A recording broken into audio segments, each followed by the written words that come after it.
Oh, it's been a few days since we said bye to the others in Nasha Town. Still no news about Rarer, though. Where could he have slunk off to? If only he was gone for good. But with all the trouble he stirred up before, there's no way we've seen the last of him. Hello! You must be the traveler in Paimon? Mr. Flynn has been looking for you. Unfortunately, there's been a serious wild hunt attack over at the quarry. He thinks it's time to regroup and figure out a plan. The wild hunt? Oh, uh-oh. We better get over there, right away! Come on, let's go!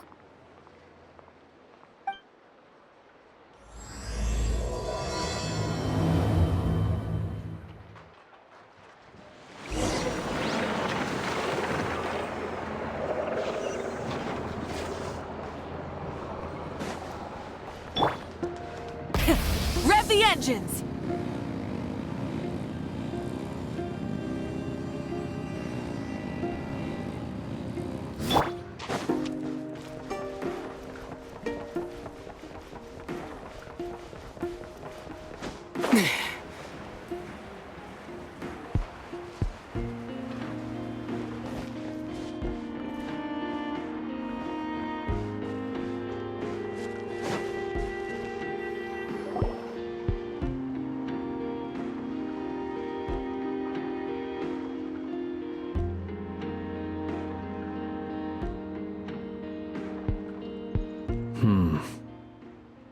I can barely sense any Kuvaki at all. This whole area feels like a soulless husk.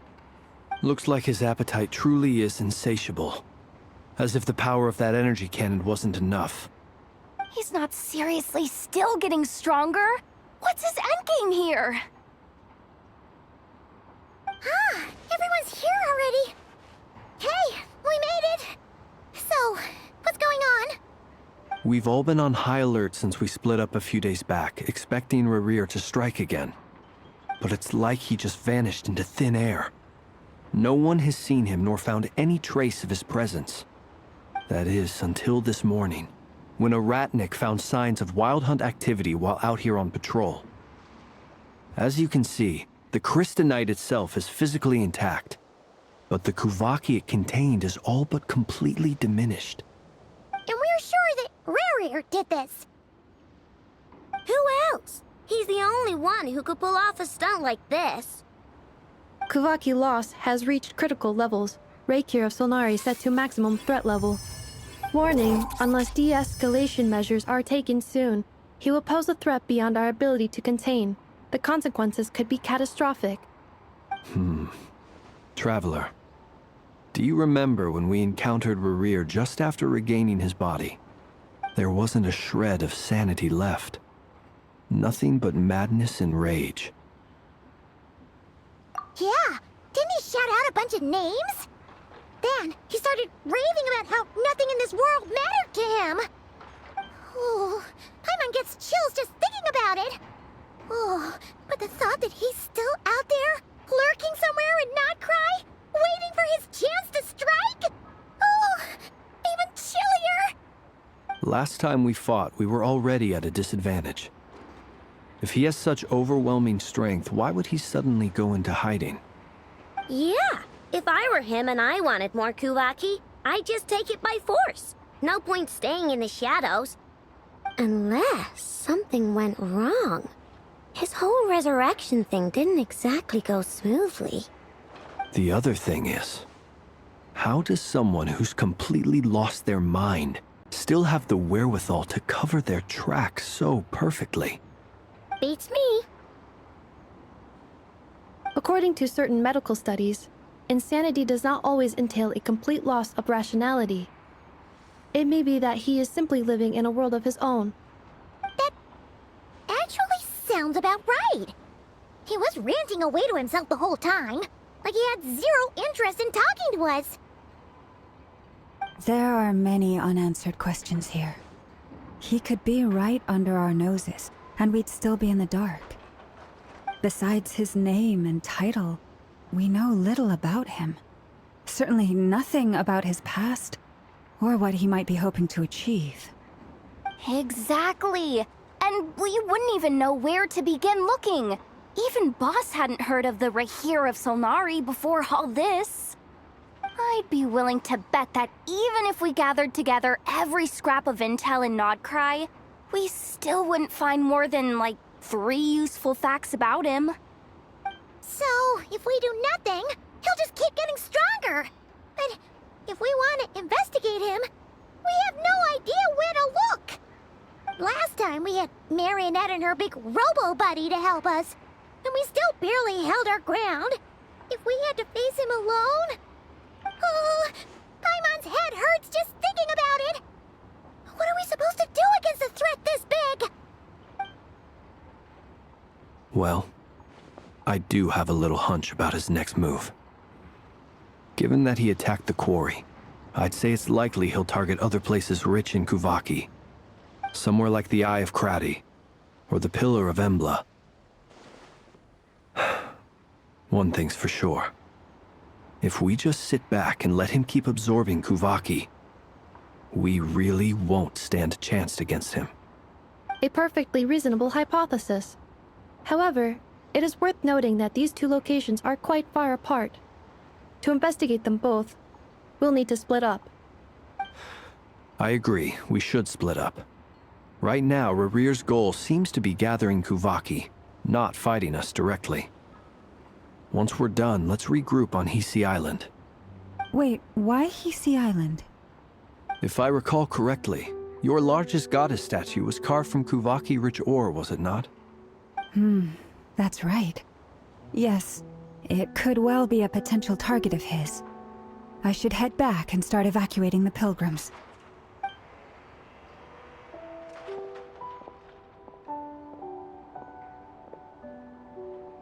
Splitting up's always gonna be risky.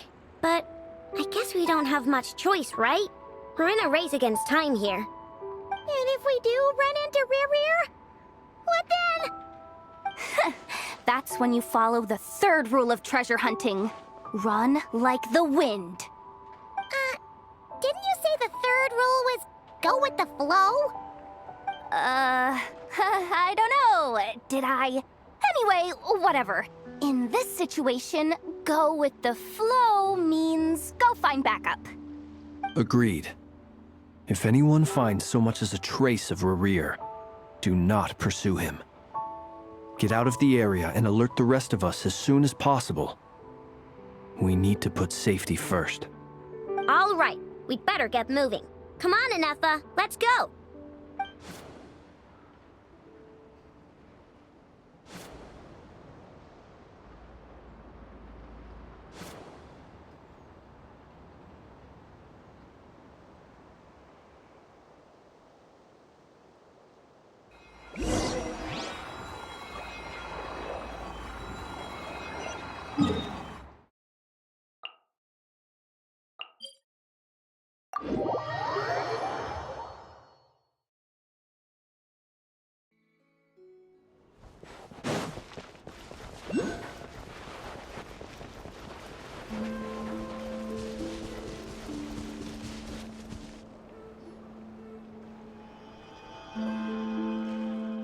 Any leads?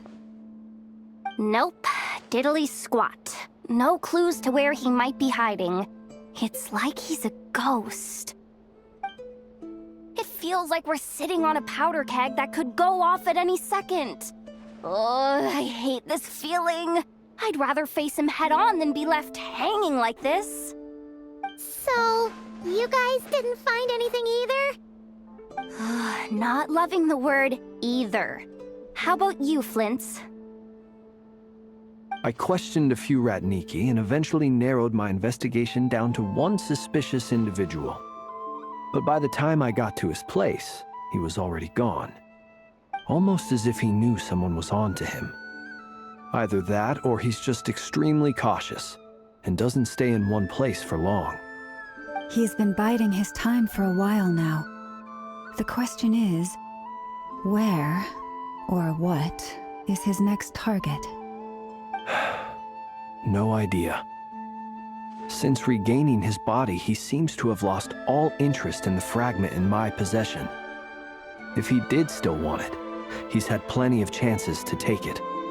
All we can do now is hope that Ino and Anefa turn up some leads. Darn it, Rerir. If you've got the guts, come face me one-on-one! Wait, he's actually here? I didn't mean it, I swear! No, it's coming from Silver Moon Hall. The Lady Kuthar might be in danger. Let's get over there, quick!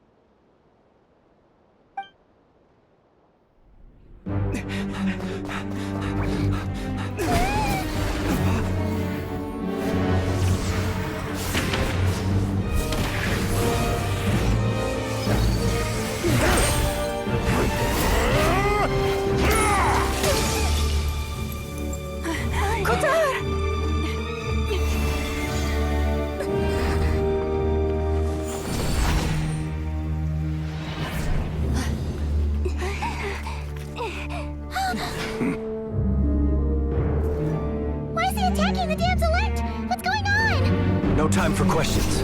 Stop him!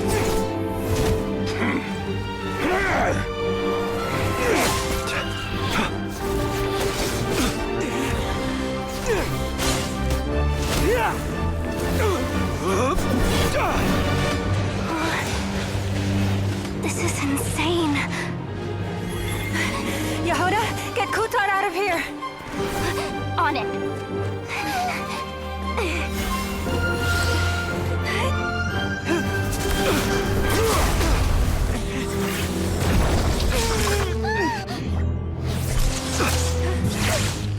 Look where your feeble light has gotten you. Now you shall plunge into darkness. Thalindus, soon I will find a way. Watch out!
Find them, even if it means turning this place to ashes.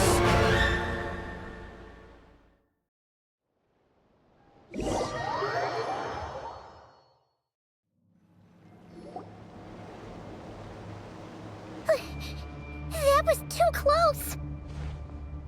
We barely made it out of there alive. What's that guy's deal? How'd he get so crazy strong? He's a threat to this entire nation. I doubt his strength could even be measured by conventional standards. I have a question. When me and Anefa showed up, we saw him chasing after this lady like he wanted her dead. What was that all about? We weren't there for the whole thing either. They were already duking it out by the time we arrived. Yeah, we didn't see how it all started. It all escalated so quickly, we had no choice but to step in. Kuthar, can you shed any light on the situation? Kuthar. Cross-checking database. I see. So you're the one that the Frost Moon Scions refer to as the Moon Goddess? Wait, she's the moon goddess? Oh, no wonder she looks just like all those statues. There are many reasons why people might worship the moon, and just as many why they might despise it. I've never met that person before, but there was no mistaking his deep-seated hostility towards me.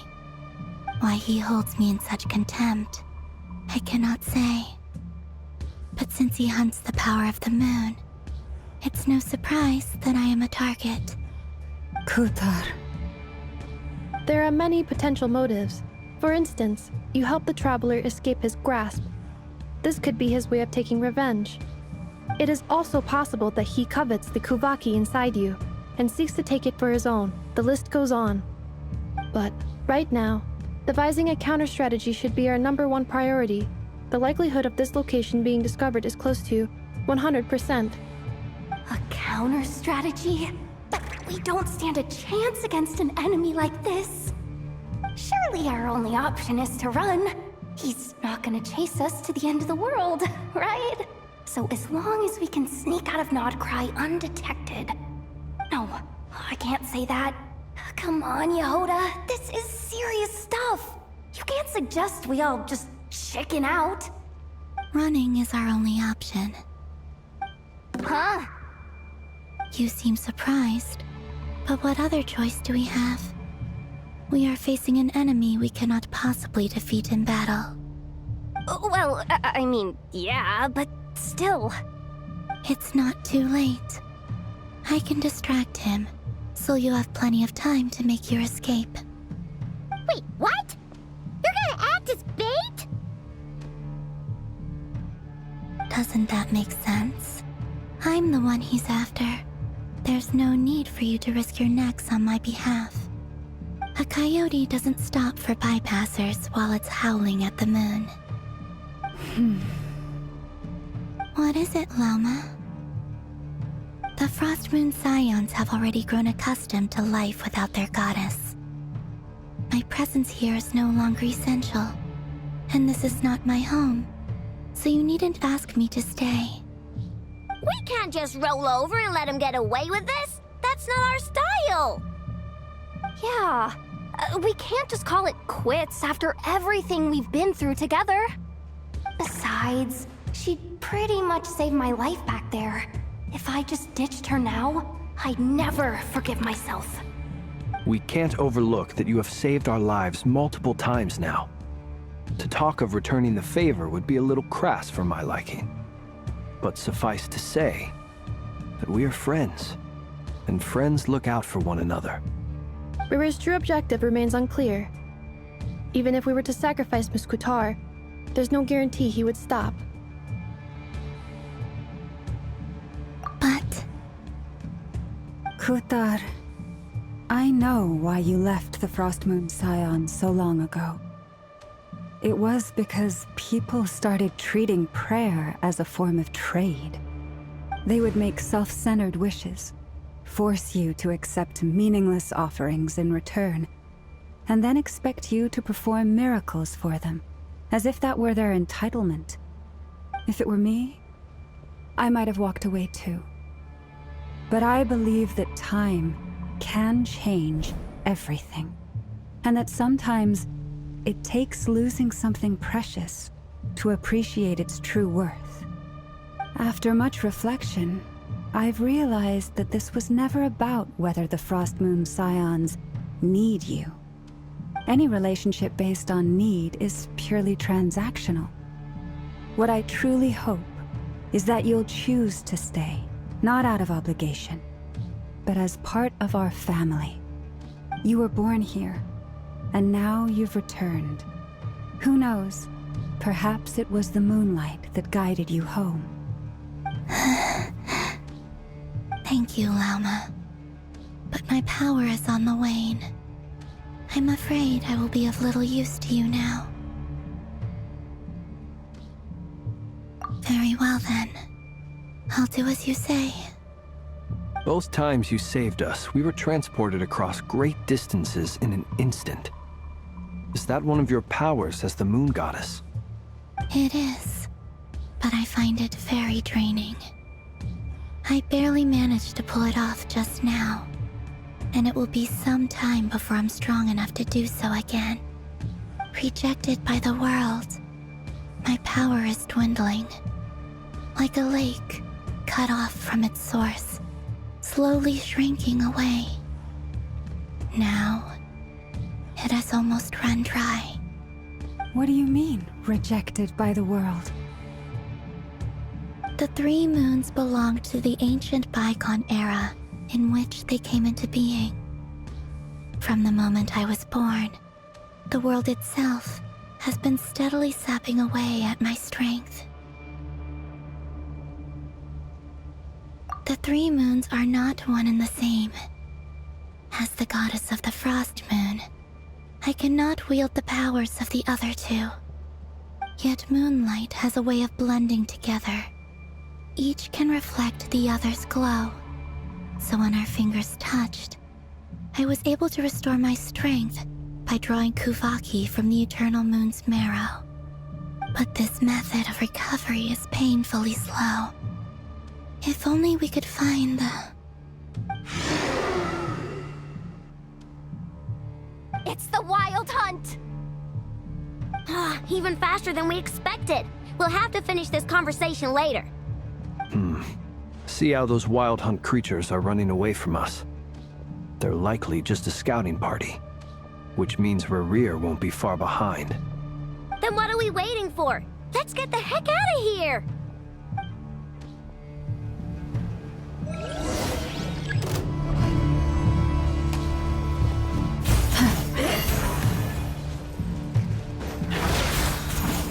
You poor lost lamb.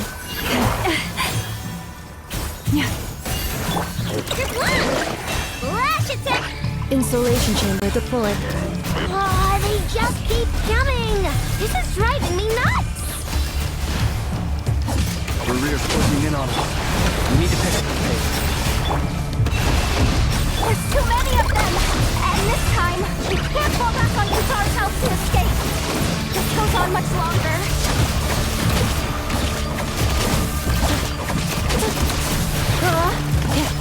Ultimatum protocol.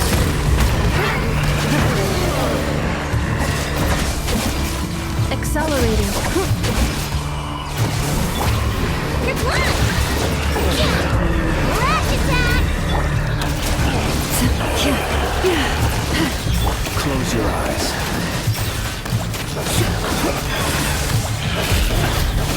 The night comes.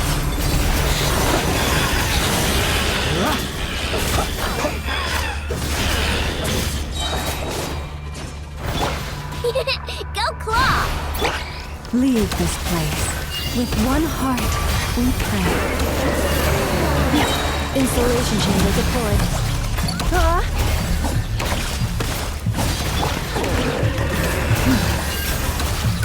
Lash attack! Beware the creatures of the night.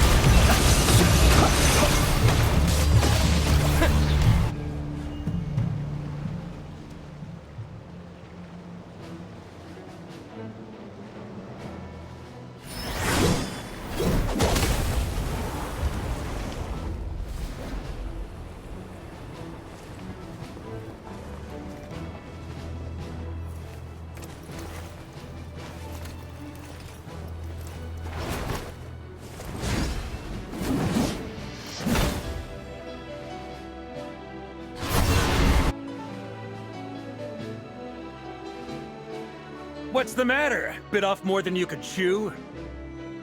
Hold up! Who are you? Uncle Varka! You're back from Amsvartnir? Oh, you're Varka? Grand Master of the Knights of Favonius? We could save the intros for later. Right now, let's get you all out of this hellhole. Follow me. I know somewhere you'll be safe. Oh, is that where I think it is? That's the one. Come on, move! There's no time to waste.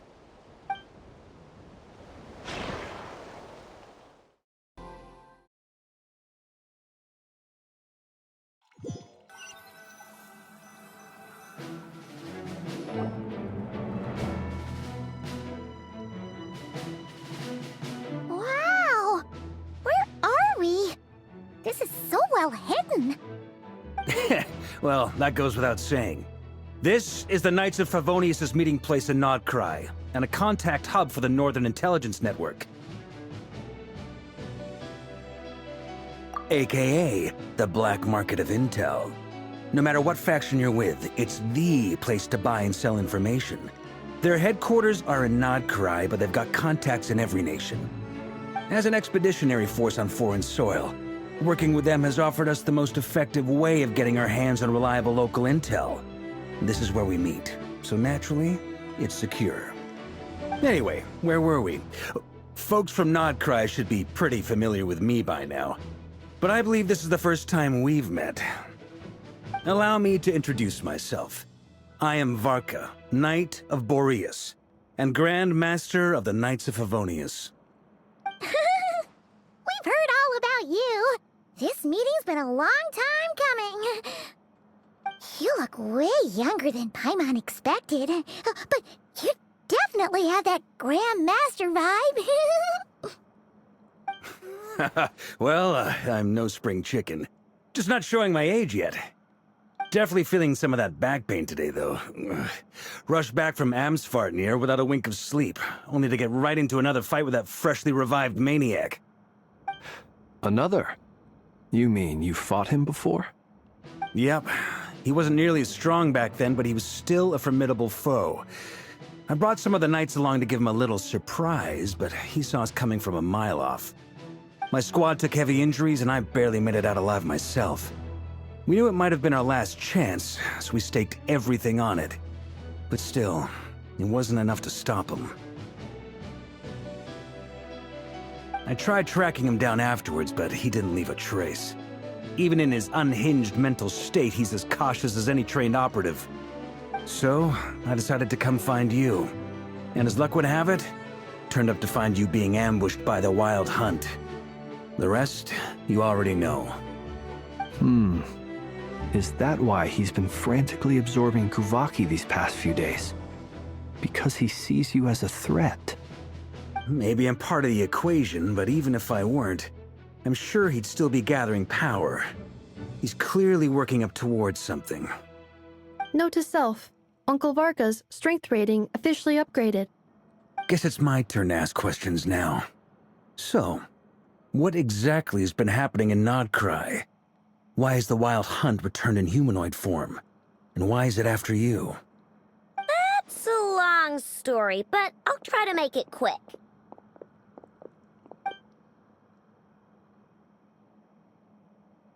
Wow, I had no idea so much had happened. Sounds like you guys have really been through it. So, the Kutar is actually a Fatui Harbinger. And all this Wild Hunt activity in Nodcry is the work of the Raker of Solnari, one of the 5 sinners. That's a lot to take in. Need some time to wrap my head around it all. I'm truly sorry, Mr. Varka. You stood with us against the Wild Hunt, and did everything you could to stop it from escalating into a full-blown catastrophe. And then, the one time you're away, it all comes to a head and all your hard work gets undone. You've got nothing to apologize for, Miss Moonchanter. You can plan 100 steps ahead and still slip up. That's just life. No one knows what tomorrow holds. You can't predict which way the wind will blow next. And, to be perfectly honest, I can't say I'm surprised. For all the times we've defeated the Wild Hunt in the past, we've never been able to completely wipe it out. Turns out, we were just delaying the inevitable. But now that a new variable has come into play, fate may well take a different course. A new variable? You mean us? Who else? And in a strange way, I think his resurgence might not be an entirely bad thing. The Wild Hunt is like an unrelenting force of nature, but Rerir is an individual with an agenda. He's gotta have a weak spot somewhere. That said, while I was explaining everything just now, some of the points that Mr. Flint's added caught my attention. You mean about our mystery ally? That's right. From what you've said, not only did they lead you straight to some key files, they also shielded Hisi Island from a lethal Kuvaki blast. I don't know who or what could pull something like that off. Heck, even Miss Columbina doesn't have a clue. I hadn't heard the story about those files. Would you mind repeating their titles for me? Wild Hunt Phenomena Log, a Nodcryan Ratnik's Field Journal, and Kuvaki Survey Log. Oh. No. Still doesn't ring a bell. Another dead end. Guess all we can do now is hope that our mystery ally keeps showing up when we most need them. Still, it's safest to assume they won't be intervening again. From here on out, we'll have to resolve this crisis by ourselves. Your intel also explains something else I've been wondering about. The reason I led my team to Amsfarnir was because we'd had reports about a possible source of the Wild Hunt showing up there. But once we looked into it, it turned out to be a red herring. I don't know who was behind it, but clearly, it served its purpose. I doubt it's by chance that he happened to make his comeback while my attention was diverted. And from everything you told me, it sounds like his scheming began well before his return. So maybe luring me away was all a part of his plan. But is it even possible that he orchestrated all of this by himself? The Moon Maiden and the Raker of Solnari, Nodcry of all places. The way everything is unfolding, it can't be a coincidence. So, what do we do now? Got any ideas? Right now, we've got at least 3 things to consider. Let's go through them one by one. First, we need to figure out how to take down Rerir. If we can't beat him in a straight-up fight, the rest won't even matter. To my knowledge, the bulk of Nodcry's fighting force is already gathered here. But even with everyone united, we're still no match for Rerir in his current state, let alone with his power still growing. What if there was a way to tap into a new power of our own? How so? Have you thought of something, Columbina? 3 moons once watched over this world. The Eternal Moon was the largest. The Frost Moon was the brightest. And the Iridescent Moon was the most mysterious. They say that back then, the 3 moon goddesses wielded immense power. Enough to shape the workings of the world itself. I now bear the Frost Moon's power, and the Eternal Moon's marrow resides within the Traveler. Hold on. Are you suggesting? The iridescent moon, the last piece in the puzzle. That's right. If we can find the Iridescent Moon's marrow, I will be able to regain my strength much more quickly. The 3 moons are said to stir the tides and illuminate all things. Perhaps they hold further secrets beyond our understanding. According to my analysis, the solution is feasible. However, it is subject to one major condition. How do we locate the Iridescent Moon's marrow? I know a way, but we will need to visit the Fatui's Experimental Design Bureau. The Experimental Design Bureau? Are you saying we need to involve Marionette? Yes. I must speak with Sandrone. It's a long way from here to the Experimental Design Bureau. There's a high chance you'll be spotted. You shouldn't go alone. Then that's settled.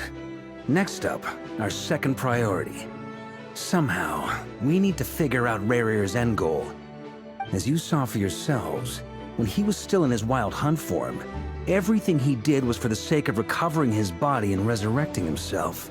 His first act since then, after laying low for a while, was to try and assassinate this young lady. People's obsessions often reveal their greatest vulnerabilities. There must be a reason why he despises the moon so deeply. Perhaps it sheds some light on his title, the Raker of Solnari. The Wild Hunt has plagued Nodcry for centuries now. If we want to stop it for good, we have to get to the root cause of what's driving it. It's true. We still know very little about him. If Kuthar hadn't given us that lead, we wouldn't even know his name. But where would we even start? I doubt even the Intel Queen of Nodcry has a clue, and she has info coming out of her ears. Oh? That's a rather hasty conclusion for someone who's so painstakingly meticulous when it comes to dealing with machines. Ah, she heard me.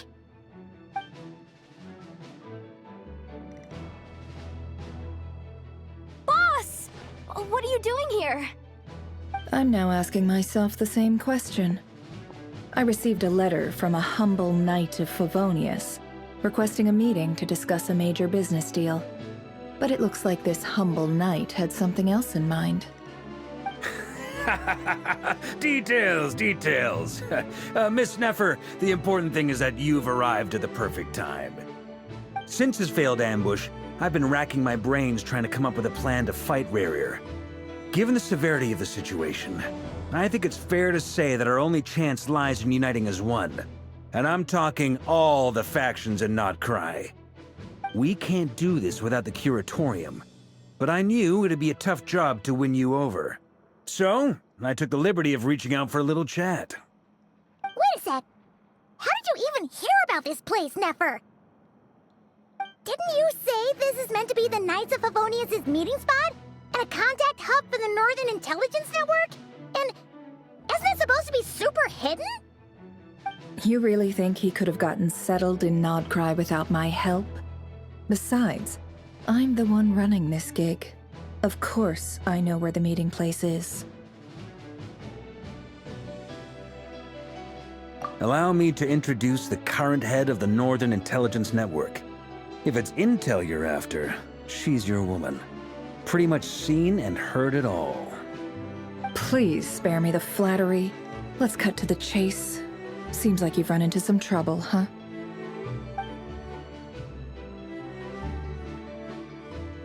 Well, this certainly qualifies as an unforeseen crisis. On behalf of the Curatorium of Secrets, I wish you all the best of luck. So you're just going to sit this one out? Why should I get involved? What could possibly be in it for me? What if we told you we can't do this without you? Oh? Then I'd say, you'd better make it worth my while. I don't work for free. I can't put a price on something like this. It's just not in my nature. But then again, you and I have always been polar opposites in this regard. So I can't exactly say I didn't see this coming. If you insist on compensation, I will pay you. Consider this a formal commission. Sound fair? You just don't give up, do you? Too bad. I know you well enough to know you can't afford my prices. The riskier the job, the more it'll cost.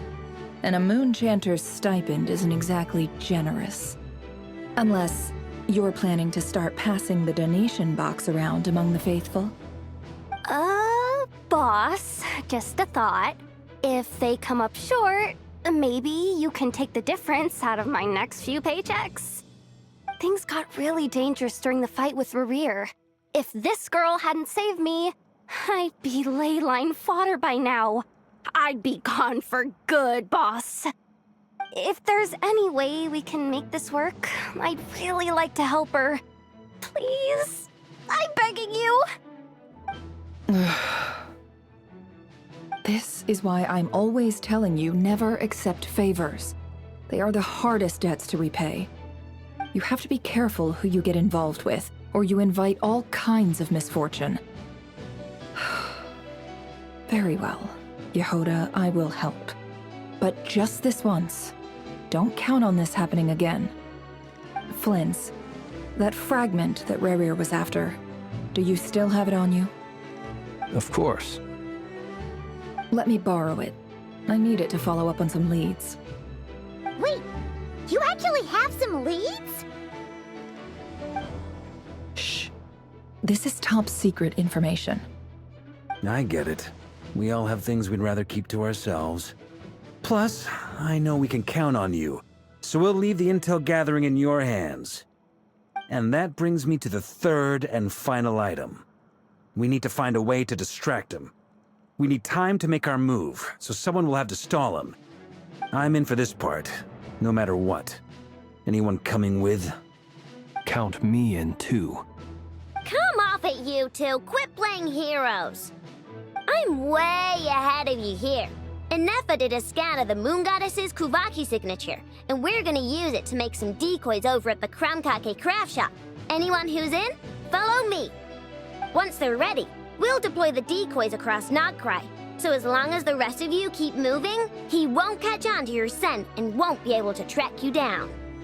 I like it. Genius idea. No biggie. All right then, we'll split into 3 teams. Once your team has finished their mission, return here and wait for the others.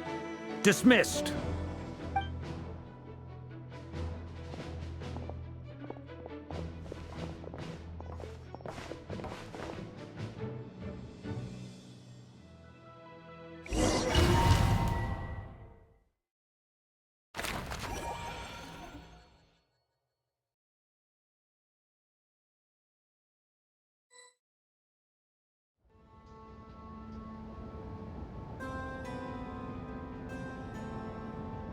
Lady Damselette. Wait, and you two? What are you doing at the Kuvaki Experimental Design Bureau? We've been doing our best to mind our own business lately. But if you're just gonna waltz up here like this, you're seriously pressing your luck. Don't blame us for doing what we have to. Huh. You really think that's gonna scare us off? We're not looking for any trouble. I just want to see Zandrone. Do I need to remind you that you're still a wanted fugitive for deserting us? Out of consideration for our former ties and the crisis we're all up against, we'll let you leave in one piece. But don't even think about trying to get inside. Let them in. But... Are you going to make me repeat that? no, my lady. Zandrone seems to be in a good mood. Must be maintenance day.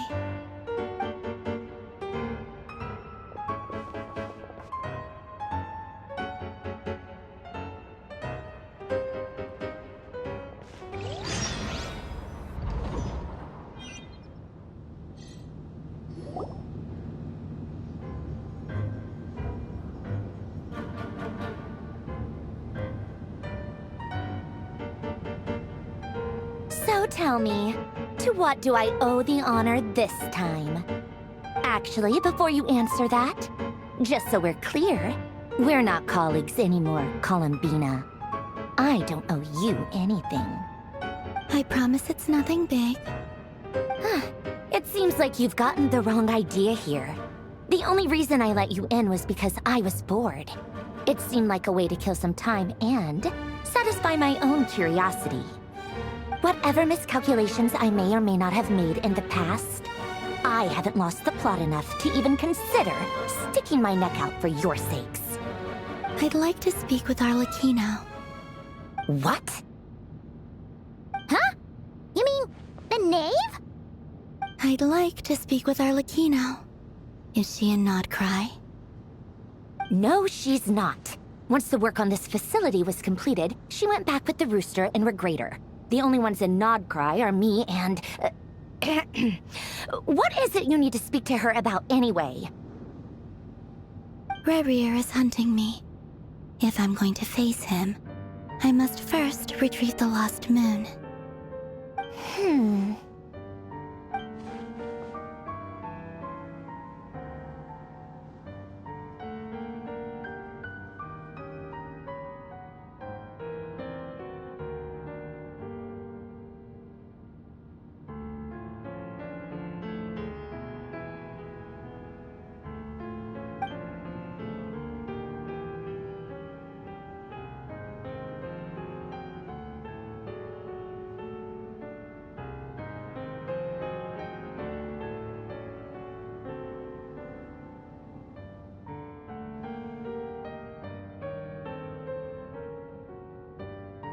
Is that a no, then?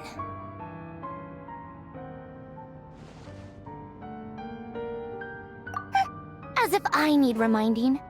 I was this close to settling things with him before someone decided to whisk me away to their weird little garden. Have you held any tea parties lately? Tea parties? Yeah, obviously. You don't seriously think we'd pack it all in just because you aren't here.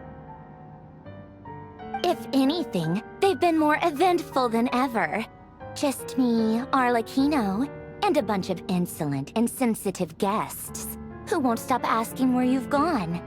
Oh, they've been a real joy. I bet you served them the worst tea you have. Just like you used to do to me when I upset you. Who cares about how good the tea is when there's no one around to drink it? I keep losing people. First Rosaline, now you. I'm running out of people who can make me laugh. Honestly, what could be more ridiculous than a multi-centenarian goddess who's only ever had the plain herbal tea she received as offerings? You'd always brew a different type of tea for me each time. Was it really just to see how I'd react?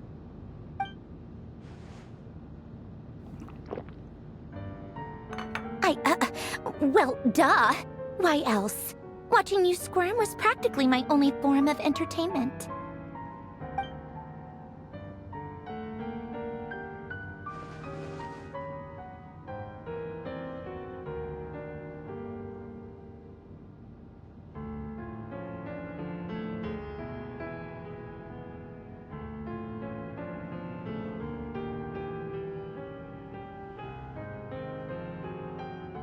Oh, yeah.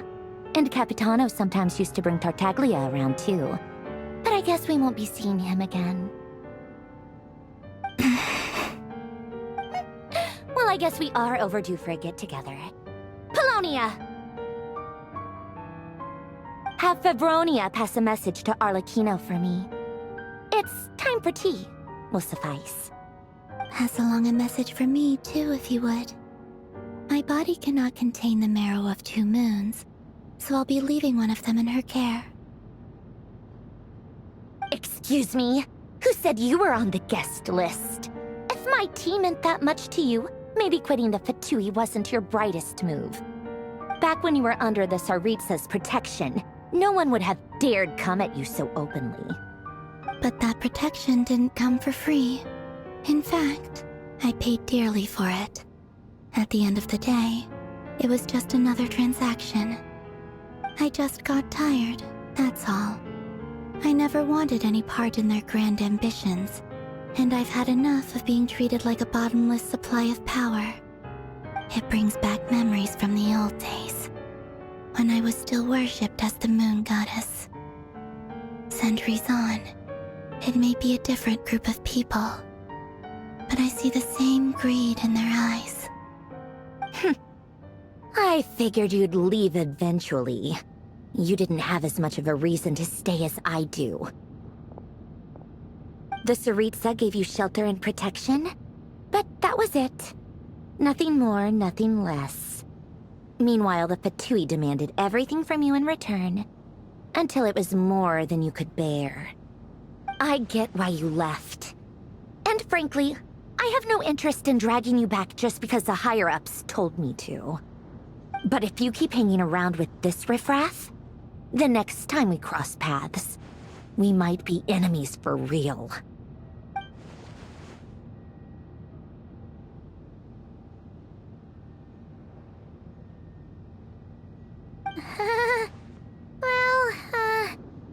Guess that's our cue to leave.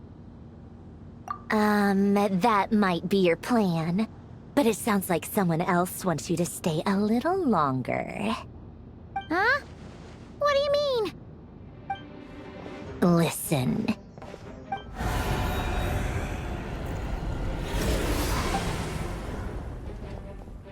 My lady, it's the Wild Hunt. A horde of monsters is headed straight for the facility. Another uninvited guest trying to crash my tea party. Clear the area. I'll handle this. Wait, what? You want us to leave you here by yourself? Huh.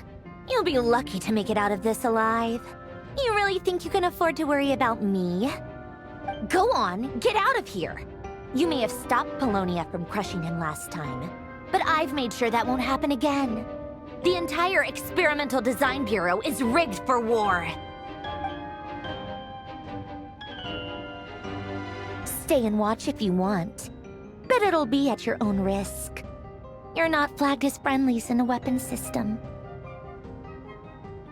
Don't tell me what to do! Look, If you're leaving, make it quick. Or you'll just get in my way. There's a secret passage on the second floor. It'll take you right to the plains out back. Stare all you want, Columbina. You're not getting another invitation to my tea party. I know. But thank you anyway, Sandrone. This is exactly why you shouldn't hang around with those people. All their melodrama and sentimental nonsense is rubbing off on you.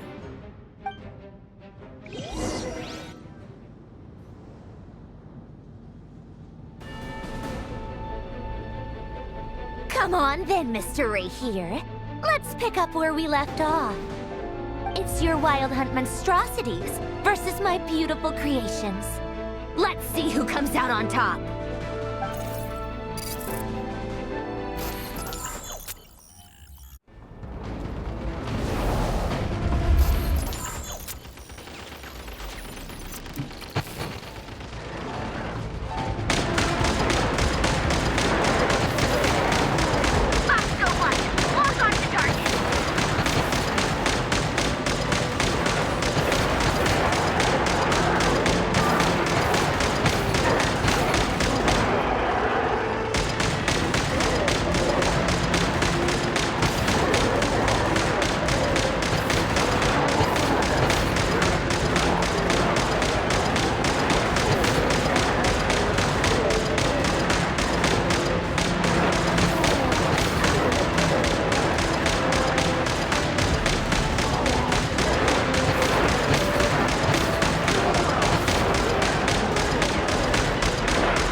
Apollonia! Get him!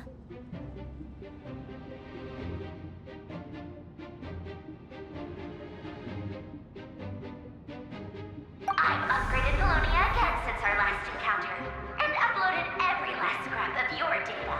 So let's finish this, once and for...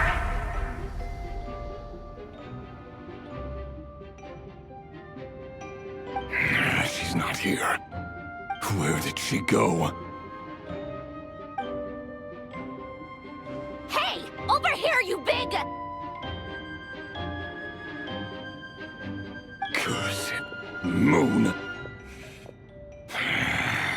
Go. Keep searching. She cannot have gotten far.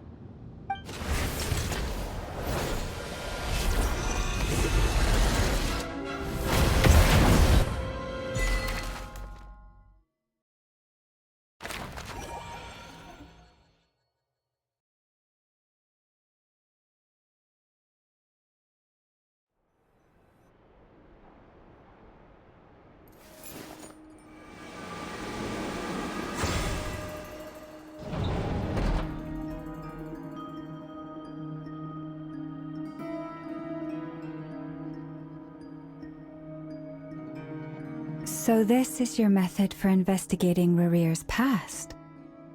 It almost looks like some kind of ceremony. Good deduction. But it's quite a different affair from what you're used to with the Frostmoon Scions. Whoa! First time I've ever been in here. Boss always said it was off limits, so I pictured some kind of creepy dungeon. But it's actually kinda nice. Oh, I guess this must be Sumero decor? That's where Boss is from. And that nice shopkeeper who sold me my treasure compass. I'm not sure exactly what you've got planned, but it looks like you're all set. When do we begin? Whenever we wish. But for some reason, I've got a feeling this isn't going to end well. I've never faced Rarir myself, but from what you've told me, his power is beyond anything I could imagine. I, on the other hand, am just an ordinary businesswoman. Our paths should never have crossed, yet here I am, forced to make an enemy of him. If you ask me, you're about as far from ordinary as it gets. So what are you saying? You're getting cold feet? Once I take a job, there's no backing out. Still, I have to ask myself if the power I'm relying on will even work on an opponent of this caliber. And also how to make sure I come out of this alive if things spiral out of control. Death is the one thing we can take for granted. It is the great equalizer, however fortunate or unfortunate we may otherwise be. So it's important to consider how to spend what lifespan we have left. Come on, boss. Lighten up. Quit talking about death. It's bad luck. For once, I agree with you. When you're up against a foe like Rarir, there's no such thing as being too prepared. Is there anything I can do to help? That won't be necessary. I've already made up my mind. Time to cash in a precious favor I've been saving for a rainy day. Yehoda, I need you to find someone for me. The sooner the better. Find who? That shady merchant who sold you an overpriced treasure compass the other day. Come on, boss. You're pulling my leg again. In what way is she shady? She showed up when I was completely lost and sold me a neat little gadget that was exactly what I needed. Trust me, she's a good person. Anyway, I know who you're talking about. Don't go anywhere. I'll be right back.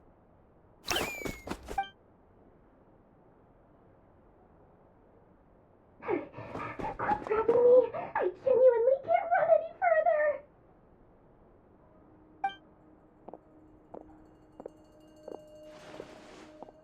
Hey, aren't you? What is it? What's the big rush? You dragged me out of a dream where I was literally swimming in Mora. I'm charging double my usual attendance fee. See, look how easygoing she is. After that rude awakening, she could have completely snapped at us. But instead, she kept it together and just asked for an extra fee. Dori Sangama Bay? I never would have pictured you two doing business together. If you want to make it big in Nodcry, it's all about connections. Lady Nefer just so happens to have a lot of intel that interests me. And she also did me a big favor in the past. It was back when I first arrived in Nodcry. My trusty assistant, the genie in my lamp, had an adverse reaction to the Kuvaki and fainted. And wouldn't you know it, that's when I suddenly find myself in a life-or-death situation. Good thing my compatriot was there to swoop in and save the day. I've been giving her a 30% discount off all of my goods ever since. Now, so that no one here feels left out, I'm willing to extend a 20% discount to fellow friends of Boss Nefer. Plus, any other friends you send my way will enjoy 10% off. What can I say? The great Lord Sangama Bay is nothing if not generous. So, let me guess. You've run into some trouble? I've got everything you could possibly need, and the more you buy, the more you'll save. You guessed correctly. What have you got in the way of survival gear? The one type of gear I've never been short on. What are you looking for? A jetpack fresh from the Academia's labs? An ancient suit of armor dredged up from the bottom of the sea? At the very least, I need to know what kind of opponent you're dealing with here. If even you're worried about staying alive, it must be pretty serious. What if I told you it's someone with the power to bring a nation to its knees? Is that so? Then we really are talking top-shelf treasures. I don't have anything like that in stock right now. I'll have to ask my supplier. Your supplier? A powerful woman, make no mistake. I can't reveal her identity, but luckily for you, I hear she's planning to visit Nodcry in the near future. If you're willing to wait, I can ask her when she's here. Can't say exactly how long that'll be, though. Then, let me put it another way. What would you do if you encountered an enemy like that? Roll over and serve yourself up on a silver platter? Of course not! I have a handy little trinket from one of my generous suppliers, which... Hold on. What exactly are you getting at? No, no! This is for my personal use only! Let's just say I'm borrowing it, all right? Just for insurance purposes. You'll get it back later. Favors are the worst kind of debt to owe, and now you've got a chance to repay one. A win-win situation, don't you think? Fine. You can borrow it for 5 days. No, make that 3. And for every extra hour after that, I'm charging you 1 million mora. Deal? Deal.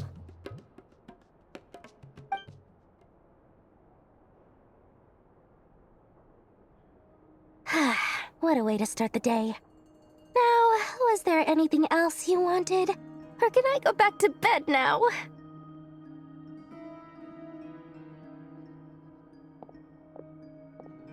That will be all. Take care now. Don't trip up on your way back, friend. See you later! You're my favorite shopkeeper.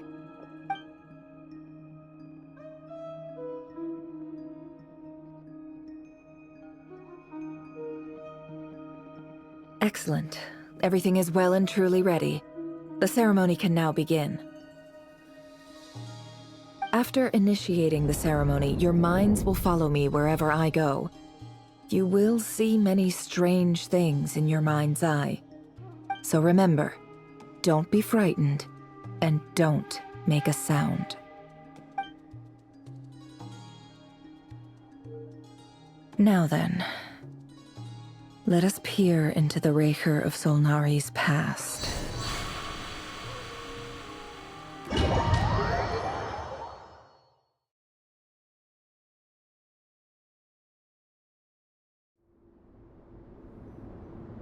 I made it. I don't recognize this style of architecture. Must be Conrian. Simple furnishings, table and chairs. It's a more ordinary house than I might have expected. Looks like the fearsome Raker of Zolnari came from surprisingly humble beginnings. Unless this passed for luxury in Conria. Unlikely. It was said to be a very prosperous nation in its heyday.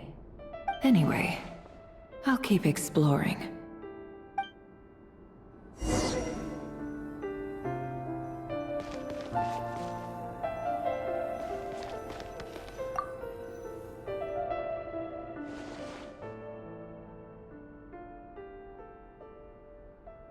Hi, Revere.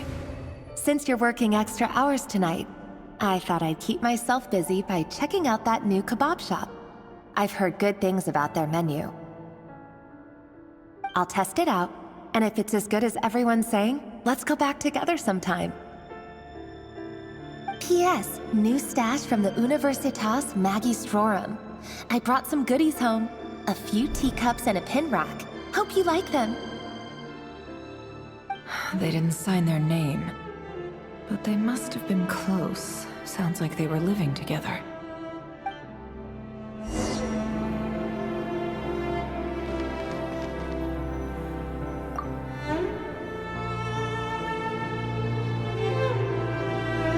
I went over to Joseph's for drinks today. They have a fine collection, but I went alone. Felindis was tied up with something and couldn't make it. Joseph asked why I came alone, but I didn't really have an answer. He then went on to ask about other things. If you ask me, someone who asks that many personal questions is too nosy for their own good. But if he invites me again, chances are I'd still go. Felindis. That's the same name Rerir mentioned.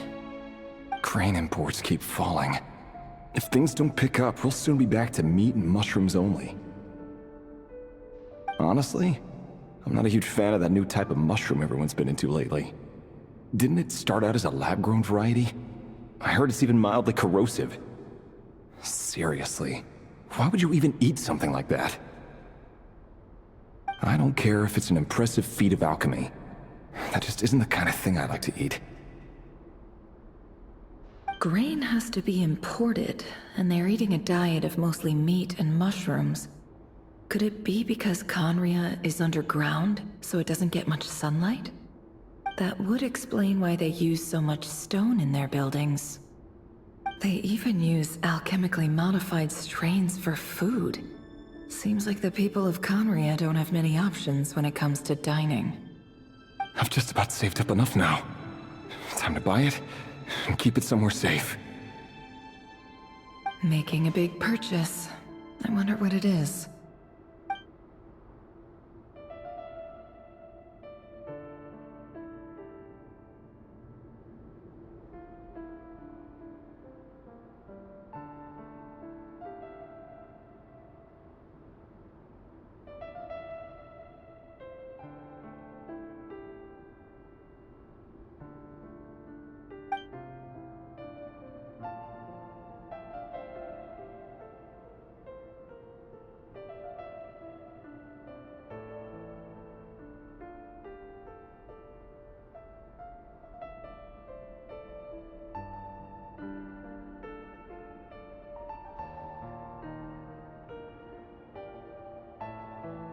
He really is a professional.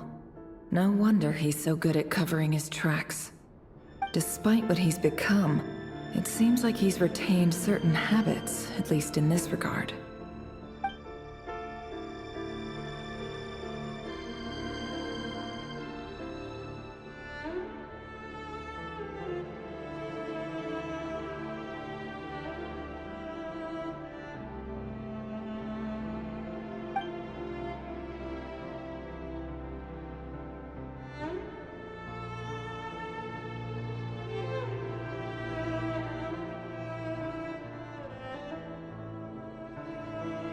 Did Rary rip it out himself?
Before I met you, I was convinced that my heart was nothing more than a stagnant pool.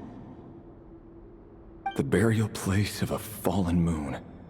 A withered, windless grove where the waters rested forever unrippled. It was you who helped me see that my heart hadn't entirely withered away. That it could still beat to the rhythm of love. This is just trivial sentimentality from the looks of it. Why would he go to the trouble of hiding that? The burial place of a fallen moon.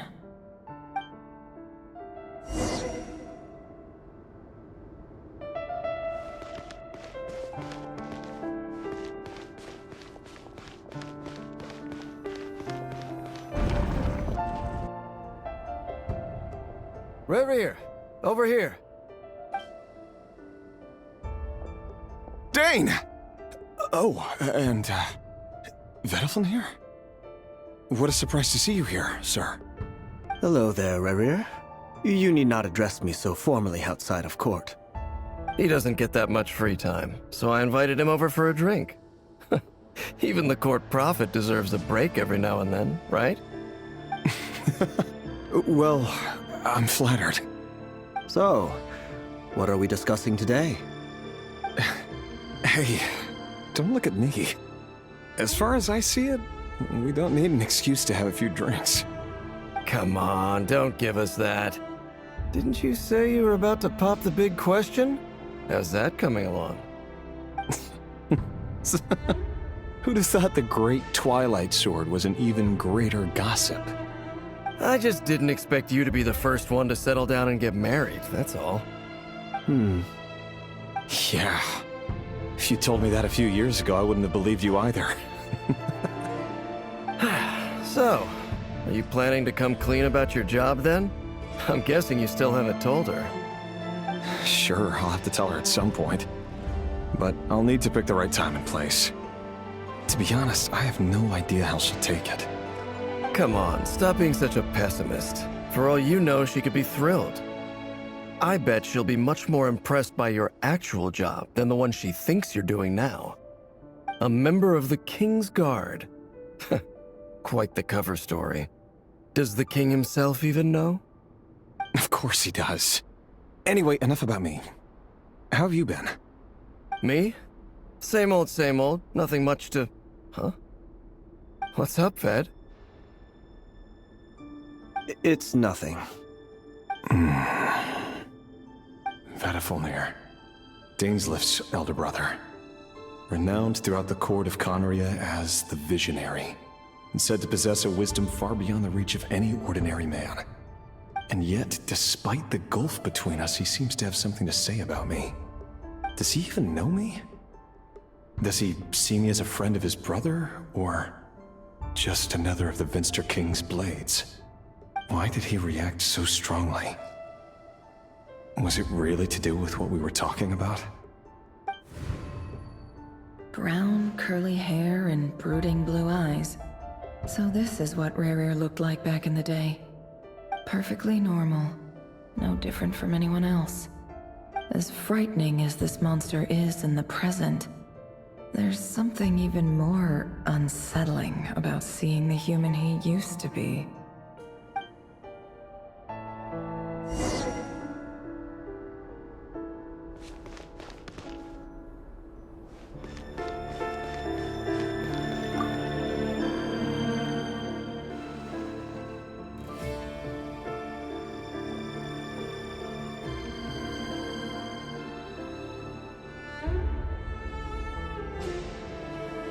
Felindus? You're back early? Our equipment's being serviced today, so I got off earlier than usual. How's your day been? Aw, why the long face? Is something the matter? Has your boss been giving you a hard time again? Went for a drink with Dane and the others after work. Isn't that a good thing?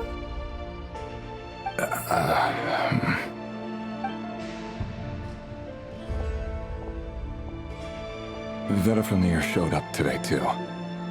You know, Dainslift's older brother. Ah, Mr. Vedifilnir. Yes, I've heard of him. They say that everything he says ends up coming true. He overheard Dainsleif mention that I'd recently proposed and seemed to have an issue with it. But when I asked what it was, he kept it to himself. So, you're worried? You can be such a child sometimes, Revier. We're nobodies. Why would the visionary be concerned about us? I'm sure someone in his position has much bigger fish to fry. Maybe you're right. You worry too much, Revier. We've been together for ages now, and everything's been going so well, has it not? You've even proposed to me. So, you do remember. Tell me then. What's your answer? Like I said, I need some time to decide. You can't just rush into things like this. We may be nobodies in the grand scheme of things, but if we want things to work out, we've still got to plan ahead. All right. Take your time. Just don't keep me waiting forever. Nobodies. Sounds about right. In the eyes of people like Vedifilnir and Dainsleif, what do we matter? Can someone whose gaze is so fixed on a far-flung future even see the present clearly? Besides, the dynasty's fate rests with the king and his inner circle. Whatever I do, it won't make much difference. Meanwhile, every idea they come up with and every decision they make, it affects everything. These days, the king is lost in his research, and the purge of the Crimson Moon bloodline grows ever more intense. The opposition tried to speak out, but nothing came of it. And I'm under no illusions as to why. Because we eliminated them and got rid of their bodies. A man can have 1,000 reasons to carry a sword, but there are few good excuses to use it. Yet the king has never even considered a gentler approach, and he never will. What becomes of someone who kills on another's behalf? Can he ever find true peace?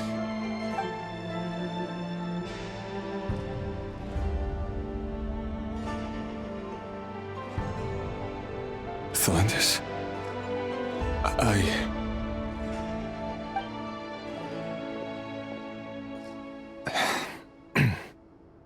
It's nothing. You were right. Fate has never smiled upon nobodies like us. But by the same token, it's unlikely to bear a grudge against us either. There's no reason we can't keep living happily together, cherishing the simple joys of each day as they come. See? You just need to stay positive, Revier. I can feel your warmth, your breath. You're right there, right by my side. Just seeing you makes me happy in a way I can't explain, and that's something that no one could ever take away from me. So smile, my love. Let go of that frown. You're right, Thelindis. I've just been overthinking things. That's better. Getting caught up about things like this will only ruin our evening. Speaking of which, all set for the ball tonight? I need to go get ready. You go ahead. I just have a few things to take care of, then I'll come join you. Even busier than the big shots, huh? Fine, I'll go get started. But don't be late. If you keep me waiting too long, I won't be a happy bunny. Relax. I'll be there. Seriously, though, you drive a hard bargain. You're really gonna leave my proposal hanging and still expect me to take you to the ball? Well, that goes without saying. I already told everyone I'd be coming with a dance partner. Besides, they're two completely different things. Let's take it one thing at a time, all right? All right. White outfit it is. It seems like Rerir was deliberately hiding his ties to the intelligence services by giving the impression that he was just an ordinary member of the Finster King's Guard. He clearly doesn't want his would-be fiancée to know about his other life. Then again, that's hardly surprising. People in the intelligence trade rarely do. Who'd have thought we were in the same line of work? Let's dig a little deeper.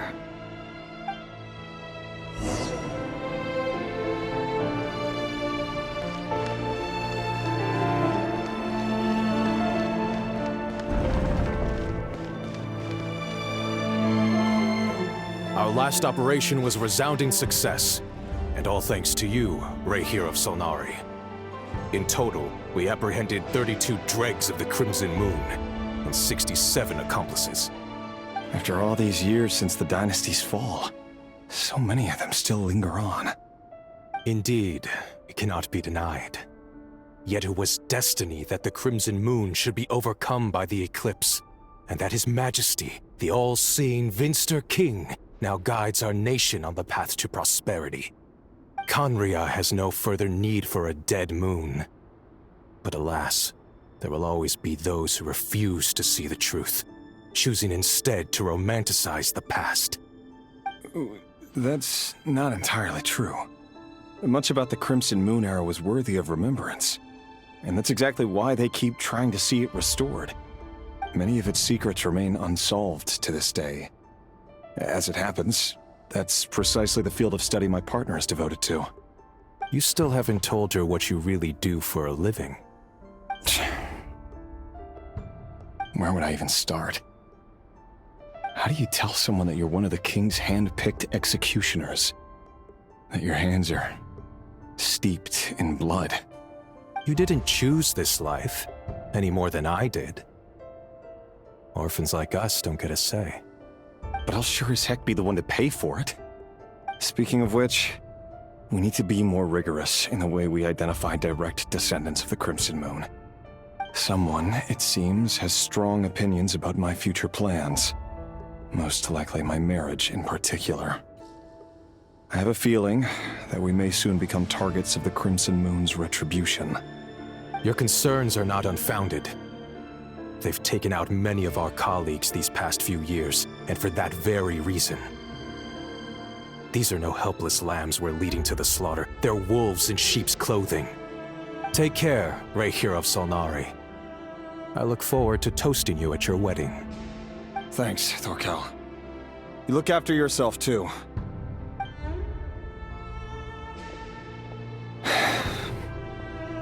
Thelindis, I never wanted to keep this from you. You're the last person I would ever want to lie to.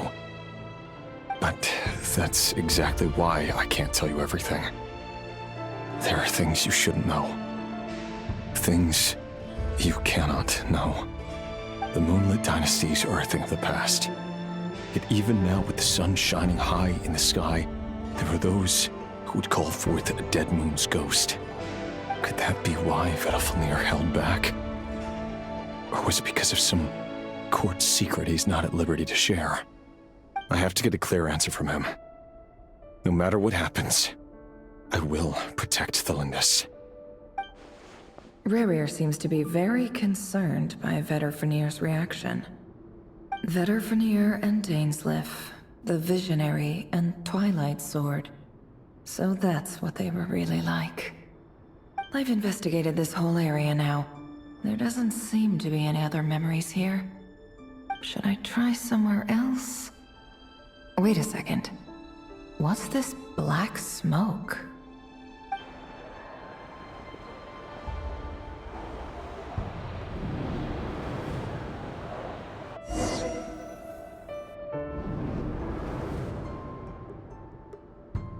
So, he's late after all.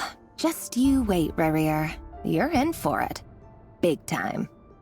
Are you waiting for someone, ma'am? Could I tempt you into buying some flowers? Oh, sure. Pick me out a pretty bunch if you would. Thank you. But I'm afraid none of them are as pretty as you. For someone so young, you sure have a way with words, don't you? I'm only telling the truth. Look me in the eyes. You'll see I'm not lying. You're... May we have a word in private? Who are you? And what do you want? It doesn't matter who I am. Too many of her kind have fallen lately, so I decided to take the risk of reaching out. Not long ago, The Ray here of Solnari led an assault on one of our strongholds. We suffered many casualties, and many who came to our aid lost their lives as well. Sorry, I don't know why you're telling me this. And I don't want to get involved. Wait, hear me out.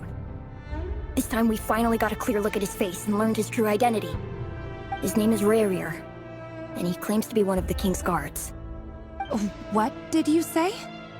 A cruel irony, isn't it? The man you're set to marry leads a double life as a brutal executioner.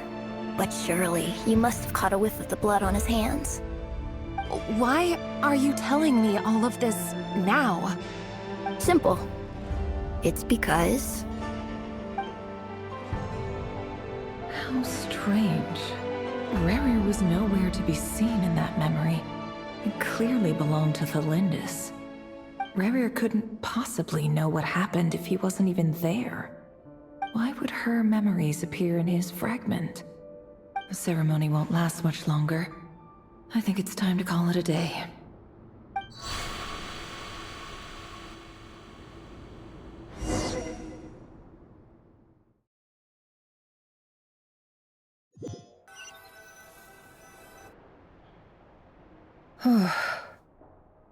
So that was your doing? Did you just pull us inside Rarier's fragment to spy directly on his memories? Any more questions, and I'll have to start charging. I had no idea you could do that, boss! Seriously, that was amazing! We're not worthy. We're not worthy! I gotta admit, though, I'm itching to see what happens next. Feels like we barely scratched the surface. I'm just as curious as you are, but the ceremony only allows for limited time inside. That's all we can see for now. Luckily, we managed to learn quite a lot. So far, so good. I just hope the others are doing okay too.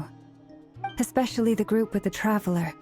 Their mission is a risky one. Let's hope it's all going smoothly. If you're worried about them, go see how they're doing. If I know boss, she's gonna need some time to write up all the details and make sure it's all coherent. I'll stay behind to lend a hand, but feel free to head back and meet up with the others.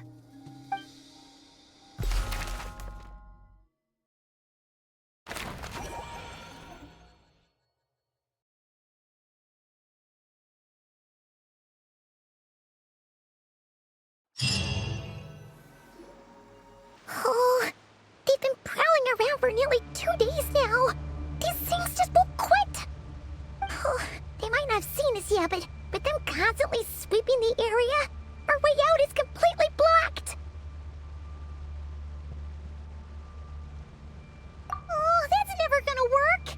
One little slip up and it's game over. If they spot us, they'll run straight back to Rarier, and once he knows we're here, it won't be long before he's breathing down our necks again. Oh, guess you're right. All right, time to zip it.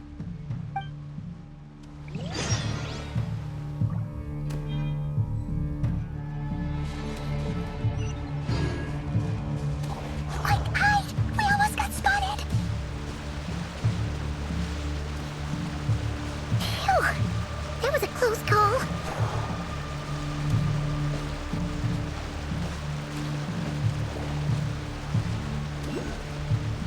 Watch out! He's coming this way!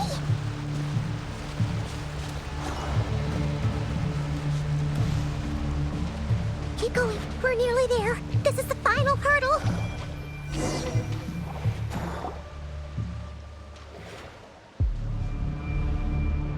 Oh, there's no end to these things!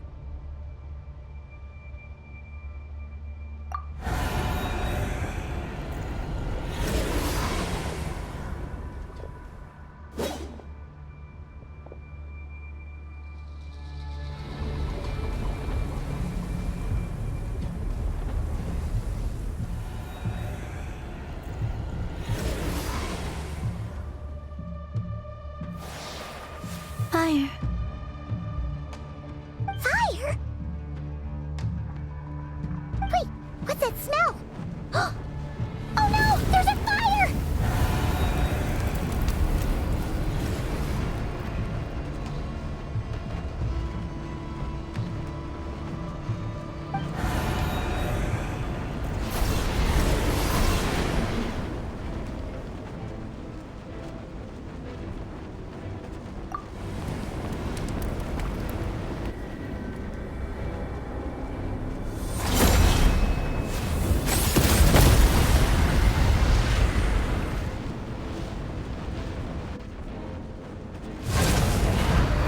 Sandrone was right. You look weak, Columbina. The old you would never have let such lowly creatures bar your way. Word has it that you did something for the Tsaritsa, and that's why you've lost most of your power. Freedom comes at a heavy price, doesn't it? It's Arlecchino! You came! Hello again, Columbina. And greetings, guests of the House of the Hearth. It's been a while, Arlecchino.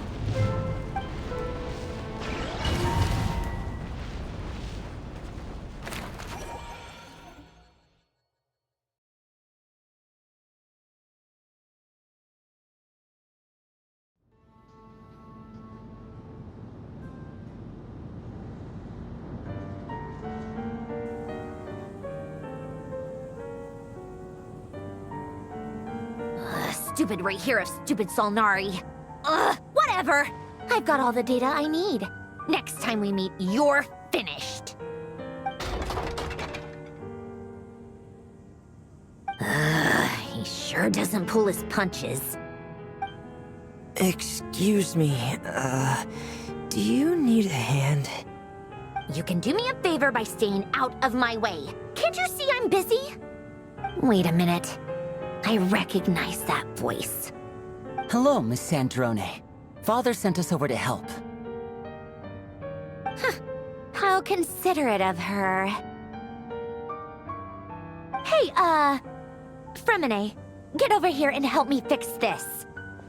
Lenny, you do your thing. Just keep your sister away from my machines. Nearly every machine that Catgirl touches ends up going haywire. Go put her on cleaning duty or something.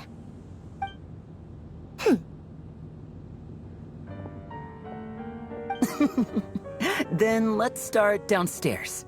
Fremine, we'll leave this place to you. You've got it. Wait a second. Pretty sure there's still some tea in the cupboard. If you want some, you'll have to make it yourselves.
It's a relief to see you all made it back in one piece.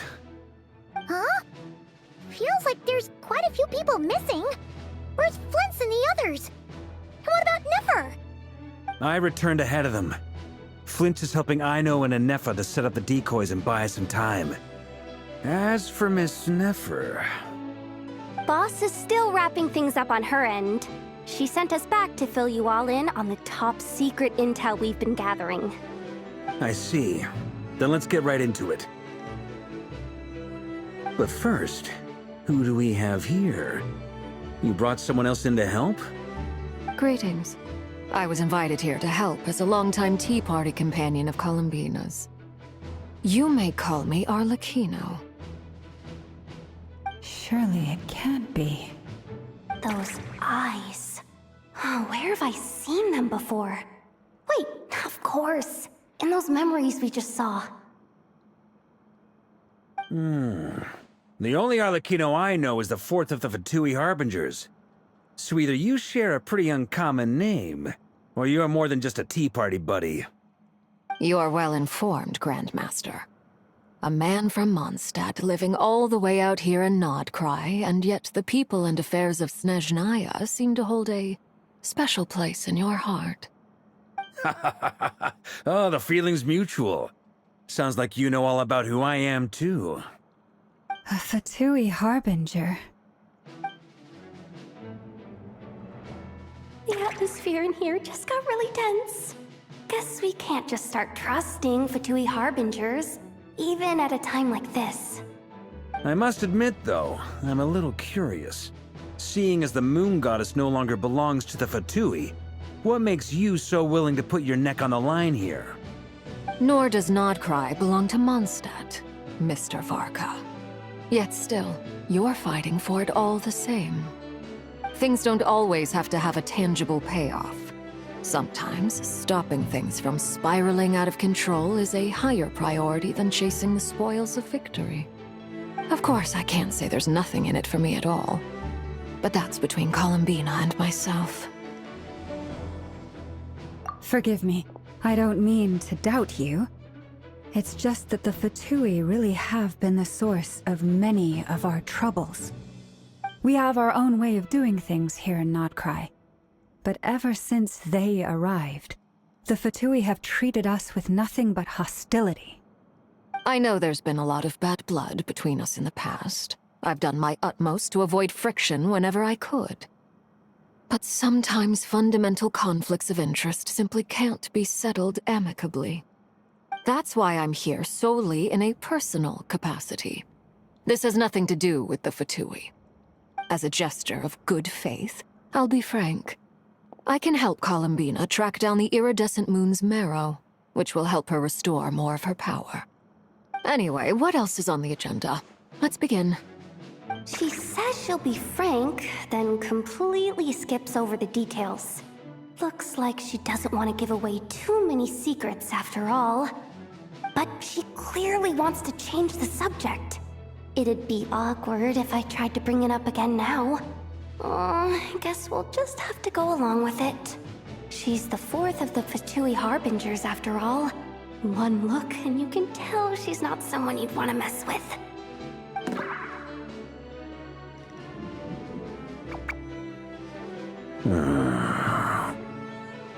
Well, since Miss Arlecchino sounds confident in her ability to handle that, we'll proceed to the next topic.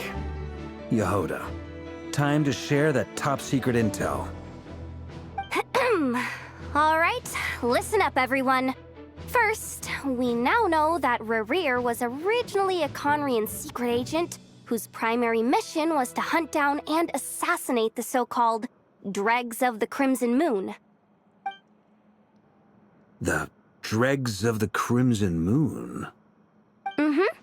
In the memories, there was a lot of talk about the Crimson Moon and Eclipse, and a whole bunch of other stuff from the time of Conria.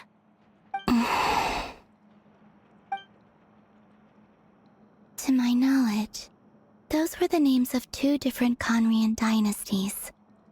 Long, long ago, it is said that the people of Conria worshipped the Crimson Moon, drawing a mysterious power from its reflection. But one day, a coup saw the Crimson Moon eclipsed, hence the name of the new dynasty that replaced it, and how it became the new emblem of Conria. Still, long after the Crimson Moon dynasty had fallen, the last ruler of the Eclipse dynasty, the Vinster King, still coveted the secrets it left behind.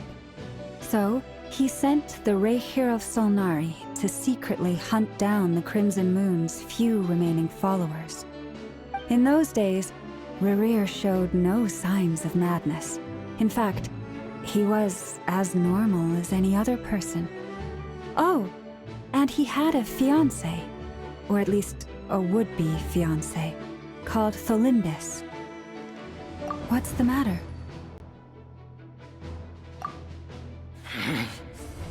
Stephanie, Granddaughter,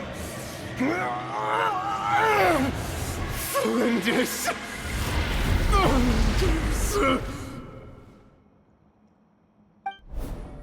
Interesting. Anything else? What about this would-be fiancé of his? Do we know anything about her?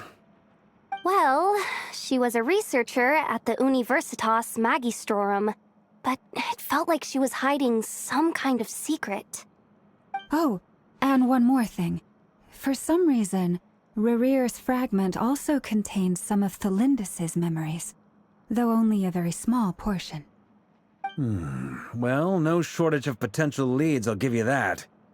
In any case, it sounds like we can conclude that while Thelindis was still around, Rerear appeared to be lucid and quite normal.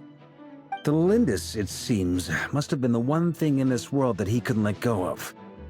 Tell me, though, were these pure-blood Conorians we're talking about here? Why do you need to know that? Hold on. If she was a pure-blood Conrian... Oh yeah! Just like how it was with the captain! If we could somehow find her, do you think there's any chance Rerear might regain some of his sanity? It's possible, but it would take a miracle. We can't pin all our hopes on that. That merchant who Nefer knows, Dori Sangama Bay. Maybe we could hire her to look into it. All right then. Let's keep working in our separate teams. Traveler, Paimon, Kutar, and Miss Arlecchino will go look for the iridescent moon's marrow. As for the others... On the way over here, I noticed that the Wild Hunt monsters had grown even more frenzied in their search for Kutar. At this rate, the people living here will be in grave danger too. So I'm thinking of gathering together some of our followers to go wipe them out. I'll head back to the curatorium and meet up with the boss. Feels good knowing we've all got something to be getting on with. Given that the Wild Hunt has been a lot more active lately, the Lightkeepers have likely begun their own operations too. If that is the case, someone will need to pass the news on to Flint's. I'll hold the fort for now, then discuss our next move with Flint's, Aino, and Anefa when they get back. All right then. Well, the clock's ticking. If that's everything, we'll be on our way. We'd better get moving too. We'll try to buy you as much time as we can. Relax. Just do your thing.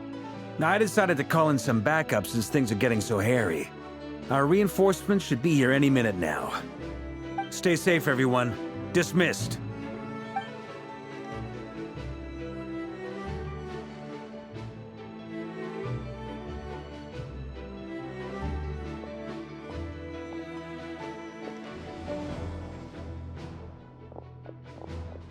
We're back. Did we get here a little early? Or a little late? A tad late. The others have already set off. To summarize, our resident moon goddess has found us a new ally, and Boss Nefer has uncovered some promising info. Everything going smoothly on your end? Not great. I don't know how long we can stall them for. The decoys are getting taken out way faster than we imagined. I'm gonna make some more later, but I need a timeout first. I'm so tired right now. Oh, right! Inefa, could you fill in Uncle Varka on what we just discussed with Flint's? Sure. Uncle Varka, you previously told us about how when you went to investigate a source of the Wild Hunt in Amsvartnir, you discovered that it was just a diversion. But according to Flint's intel, several outbreaks of the Wild Hunt had already occurred in Nodcry in the period leading up to that. That was before Rerear had regained his body, when he was far from regaining his full strength. In other words, in theory at least, he still lacked the means to act in two places at once. Flint's, with everything that's been happening, the Lightkeepers across Nodcry are rallying to fight back against the Wild Hunt. They're gonna need your help. I know, I'm sure you're capable of coming up with something far more effective than decoys. But for now, you should stay here and get some rest. Anefa and I will head back over to Amsvartnir to see if there's anything I missed. I told you Uncle Varka would say that, didn't I? A deal's a deal. Not a word about my snack intake for the next week. Database updated. Reliability of Aino's predictions increased. What does that mean? They were betting on how you'd respond after hearing their intel. It's the obvious choice, isn't it? That's hardly worth betting on. We already decided that Anefa should go investigate the situation over at Amsfartnir on her own. You might as well stay here and keep watch. Someone needs to hang back and oversee our strategy meetings. And besides, you still haven't fully recovered from ambushing Rerir. So I've ended up with the easiest assignment. Well, I appreciate it, everyone. See you when you get back.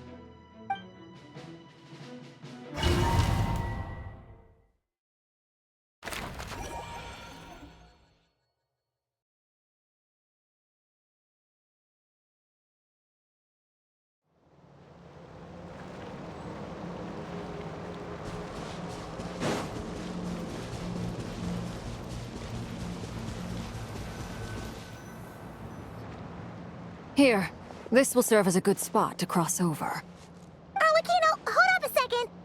Since you brought us all this way, would you mind telling us what you've got planned? We still haven't got the slightest idea what's going on here. And if even Columbina doesn't know where the iridescent moon's marrow is, how do you? Simple. Because I am an inheritor of the royal bloodline of the Crimson Moon. And one of the last surviving embers of the Two Worlds' flames. Huh? Are you serious? As in, you're a descendant of that Crimson Moon dynasty we were just talking about? The one from ancient Conria? Your surprise is understandable. I was also taken aback when I first learned of it. But the more I thought about it, the more I realized the signs had been there all along. When I was young, I discovered I could wield a very special kind of fire. It coursed like blood through my veins and smoldered away inside my nerves. What's more, whenever I experienced strong bursts of emotion or drew too deeply on this power, it was like some kind of presence within the fire would begin to gnaw away at me, consuming me from the inside out. Exactly. That is why my hands are like this, too. At first, I saw it only as a curse, but once I became a harbinger, the jester apprised me of the truth. Together with my own investigations, over the past few years, there are several things that I have gradually come to understand. For instance, take the so-called Crimson Moon. In truth, it is nothing more than the shattered remnants of the iridescent moon, fused with the abyss to prolong its lifespan. Since this blood flame was bestowed upon me by the Crimson Moon, it is a fusion of the iridescent moon's former power and the corruption of the abyss. You all understand the nature of the abyss well enough. I draw upon its power, and in return, it hungers for my soul. This strange blackness is the mark of corruption it has left behind. If I recall correctly, you once told me that if the corruption ever made it to your heart, you'd become a completely different person. Yes, and that's the reason I'm always careful not to push my power too far. It's essentially a never-ending tug-of-war. Whew. Sounds intense. Anyway, the rest of my story can wait. Is there anything else about the Crimson Moon or the Iridescent Moon that you're unclear about? Paimon has a question. So, the Crimson Moon that the Carians used to worship was actually the Iridescent Moon, right? Which was one of the three Moon Sisters. Does that mean that the Carians were to the Crimson Moon as the Frost Moon Scions are to the Frost Moon? So much of that history has been lost. We have no way of knowing exactly what they were like. But I would suspect that the Conrians weren't as devout in their moon worship as it might appear. The iridescent moon's remains simply served as their link to the abyss. Later on, perhaps someone discovered a way to make direct contact with the abyss. Or maybe there was some kind of ideological divide. Either way, a dissenting faction staged a coup and drove out the royal heirs of the Crimson Moon dynasty. Still, even with the dark sun looming high overhead, the Crimson Moon's glow never truly faded. If you want living proof, it's standing right before you. The first time we met, I sensed something familiar in your presence. When I looked at you, I felt I could see that mysterious red moon in the corner of my eye. In your flames, I saw its broken image, surrounded by a strange black aura. Well, I appreciate that you kept it to yourself. Much about the Crimson Moon is still a mystery, and I'd prefer not to end up as the object of an insane research project. Anyway, time is against us here, so if there's any other questions, they'll have to wait. I just want to make sure I've got one thing straight. In her letter, Sandrone mentioned that since you are unable to contain the iridescent moon's marrow yourself, you intend to leave it in my custody. Correct? That's right. For now, it's the only way I can pay you back for your help. The iridescent moon is already part of who you are. So with its marrow in your possession, you'll be even more powerful than before. Deal. Then let's get started. Get what started? What does this place have to do with the Crimson Moon? When I first became a Harbinger, the Jester gave me a book called Paranhari, also known as Leobranto Innamorato. You should be able to buy a copy next time you're in Fontaine. It's a love story set in the Crimson Moon era, but setting aside the tangled romances of its characters, it also records a few interesting details. In the Crimson Moon era, or so the story goes, there was an orphanage that received children from beyond the bounds of this world, and subjected them to a peculiar induction ceremony. Beyond the bounds of this world? For real? And what kind of induction ceremony? The Crimson Moon sages looked beyond this world for beings with powers that surpassed the gods. But fearing they might lose control, they subjected these children to a process of refinement.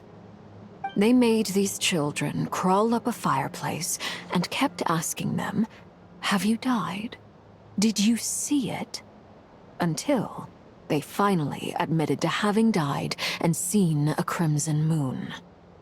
The adults embraced the children who passed the ritual, telling them, "Within the fireplace, you have traversed the flames between two worlds. Here and now, you are born anew." The book leaves much unsaid, but I suspect that this was their way of branding the children they had enrolled, leaving an indelible mark upon them so that they would forever live in the Crimson Moon's light. That explains why I can't sense the Crimson Moon's marrow in this world. It makes sense that it would be sealed in a special space that can only be accessed temporarily through some kind of ritual. But there's no fireplace here. Do you see a chimney anywhere? Oh, are we supposed to build it ourselves? Okay, fine. Paimon will go find some bricks. That won't be necessary. The fireplace is purely symbolic. The key to the ritual is crossing the flames between two worlds. In other words, the flames that burn within me. Those burned away by such flames leave behind a kind of ghostly afterimage in the world. In the days of Conria, people believed they could be used to bridge the gap between the two worlds of life and death. In short, I can open a passage to that space for you. That's the easy part. The catch is I'll need to stay on this side to keep the passage open, so I won't be able to come with you. Once you're inside, you'll have to find your own way. Very well. Then I'll open it up. Traveler, spare me a little more moonlight if you would. I may need it.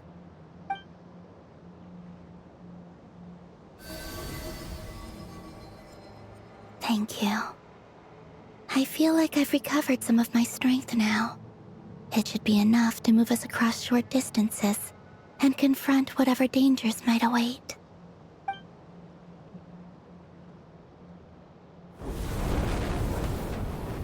Mistress of the seven hues of ages past, great mother of the present, crimson-clad sovereign of the two realms, by fire severed, by fire renewed. I offer myself now and beseech your descent.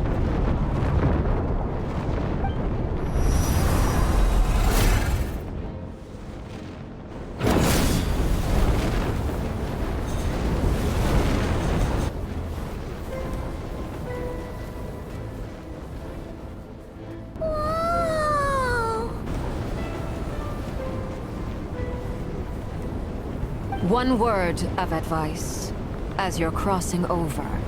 No matter what voices you hear, do not answer. Got it. I sense a sinister gloom inside, but also the familiar light of the moon. I feel that I am about to meet an old friend who has changed beyond all recognition. All right, let's go.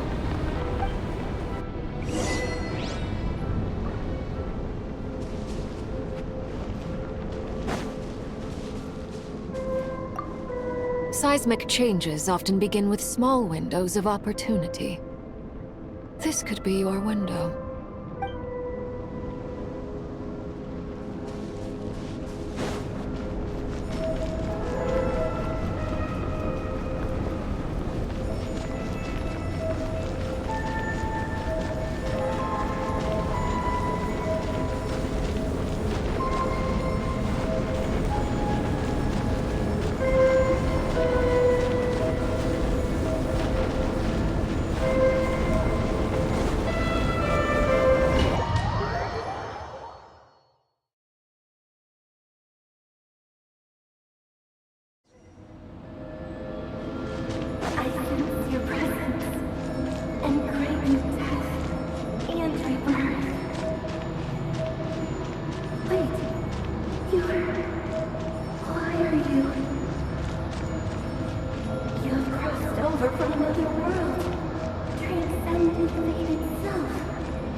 Fragments of your broken body, seized by the abyss, and hung up aloft like mummified remains.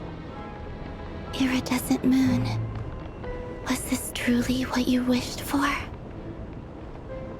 Careful! There's something spooky about this place. Feels like something is lurking in the fog. Paimon's right behind you. Whatever you do, don't run off without her.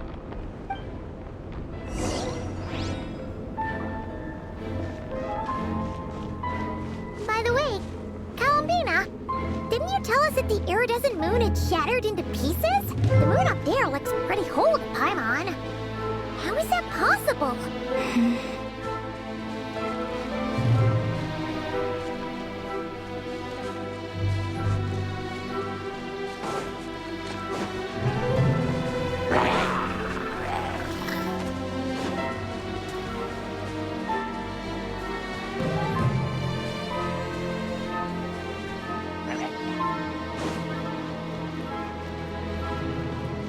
Just like I thought.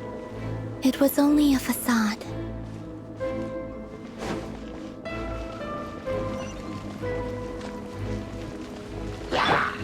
Full throttle!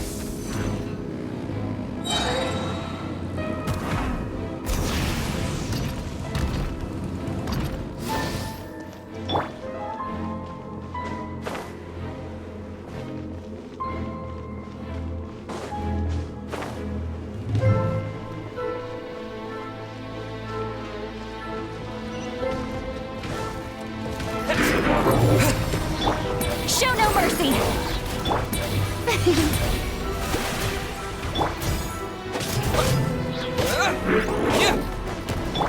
Try and stop me!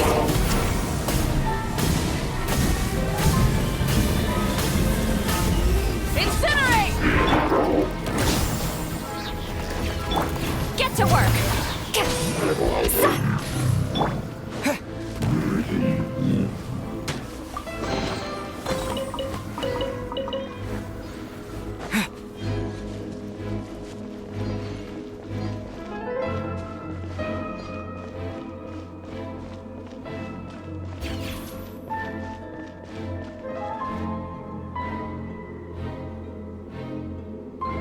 Huh? Huh? For real? That's way too high! There's no way we'll be able to reach it! No. I'm not sensing anything up there. It's coming from under the mountain. Let's see... Ah! There's some kind of weird shadow over the water! Wait, see that? Looks like a mechanism of some sort! Let's check it out!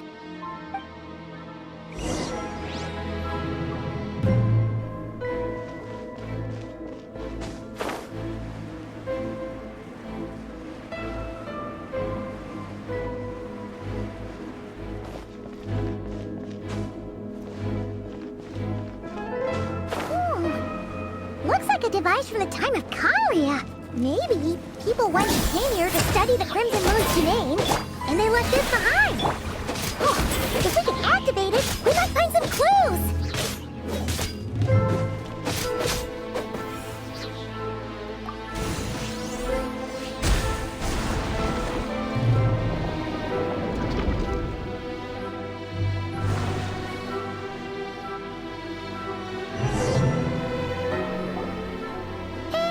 Look at that! Now that the mechanism's running, the shadow in the water looks different. Do you think these mechanisms might be the key to unlocking the secret? Let's try to find more of them! Felindus, we'll leave the rest of the research in your hands. We'll be heading back now. I hope this isn't ruining date night. Ugh. Mind your own business. Just leave me some snacks on the table. Felindus? Is that Rear's girlfriend? How come we're hearing her voice here? Oh yeah! So, do you think she was studying this strange space all along? The Abyss has made this space extremely unstable. Maybe that's why some of the things she said and did were preserved here. Like echoes. Or after images. Whenever I see this view, it takes me back to a poem from my childhood. Waning moon, oh lifeless damsel, weeping on the mountain crest. Mourning still in wistful tone, her fragile soul now laid to rest. For me, of all people, to be here investigating the mysteries of the Crimson Moon space, is it a coincidence or something more?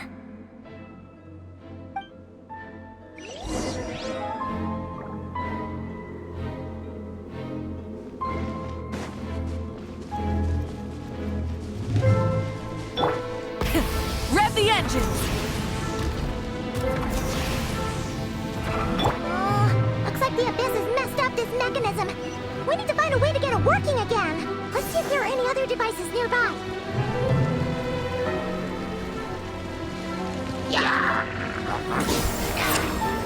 Fulfill our pact! Try and stop me!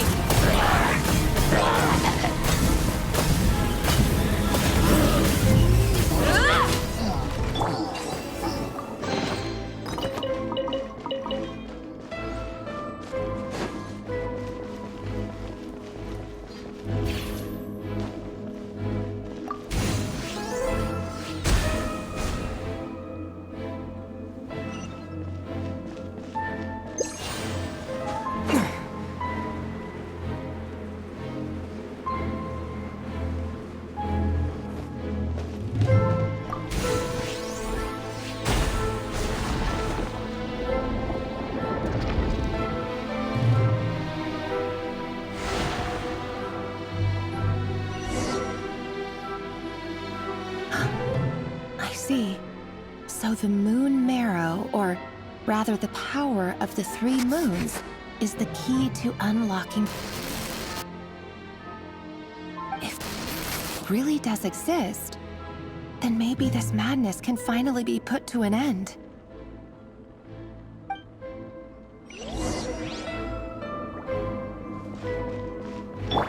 Full throttle!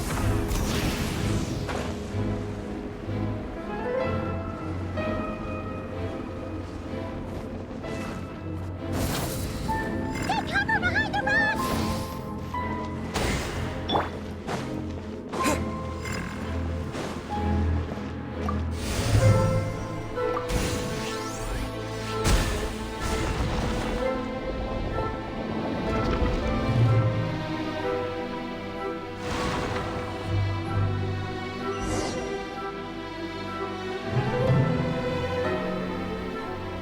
With the Abyss inhibitors in place, I should be able to access the chamber with the moon marrow.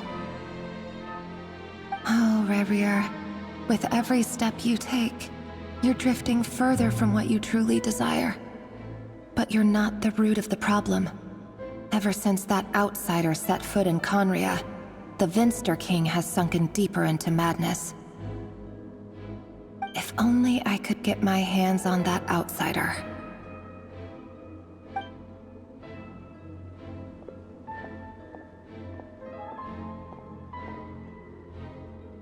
Hey, look! The moon's reflection is back to normal! Elendis' voice mentioned a chamber with the moon marrow. Do you think maybe it's hidden in the moon's reflection? It must be. For within it, I sense the fragile aura of a dying soul. Then there's no time to lose! Let's go!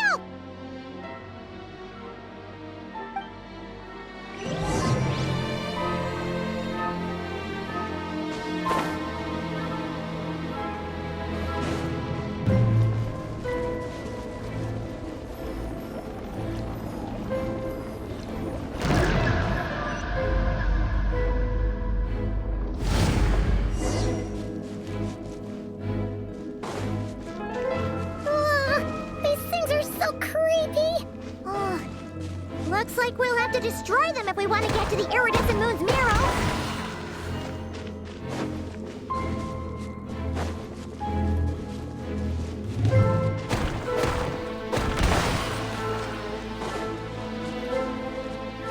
That must be the iridescent moon's marrow!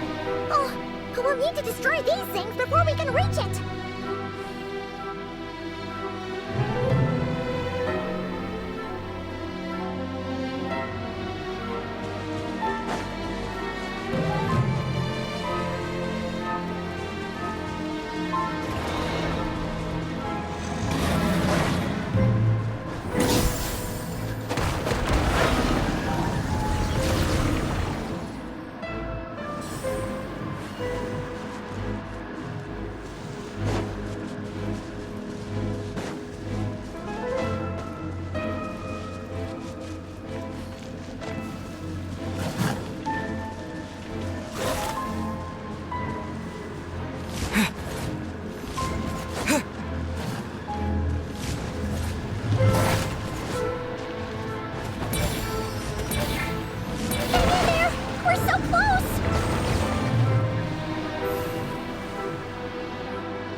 With the sun!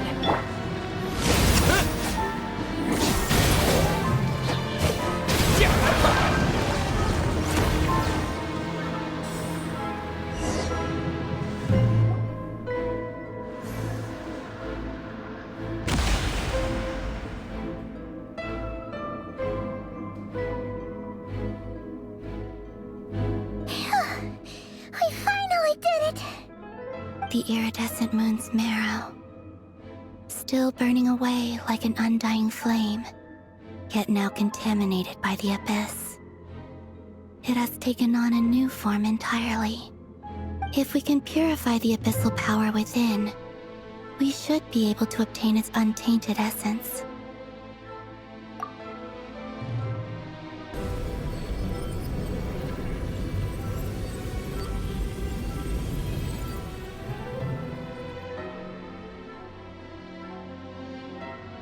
It's so cold.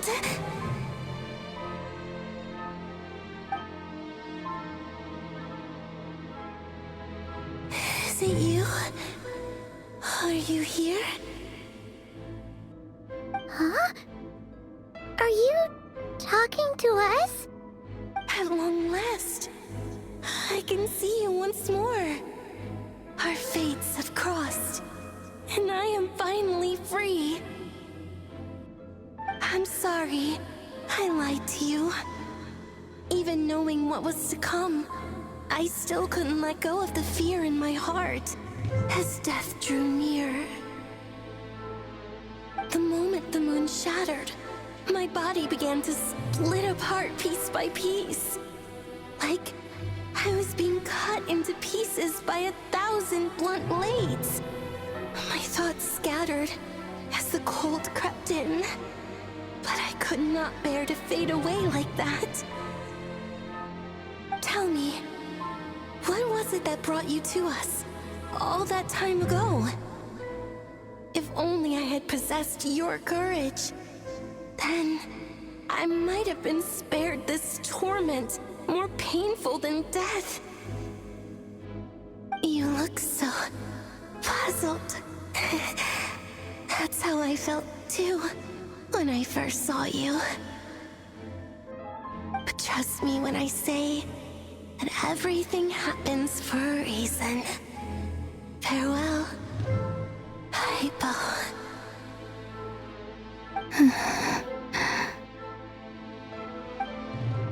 What was that all about? Was that the goddess of the iridescent moon? Oh, it sounded like she was speaking to a long-lost friend. But none of us have ever met her before, right? Perhaps. She took me for the goddess of the frost moon she once knew. For a fading soul like hers, our auras must be too similar to tell apart. But anyway, we've got the iridescent moon's marrow now. That should help you regain your strength, right? Alright, time to leave this place and meet back up with Arlecchino. Let's go!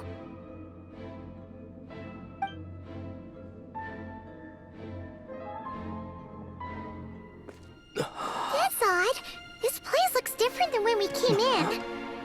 Waning moon, oh lifeless damsel. Oh.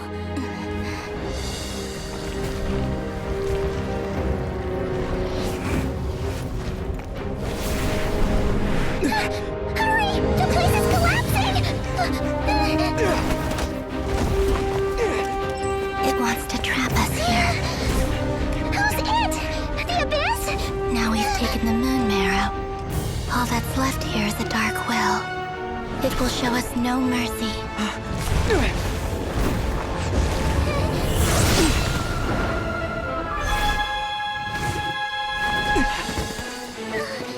Give it back! The crimson moons! My marrow! My heart!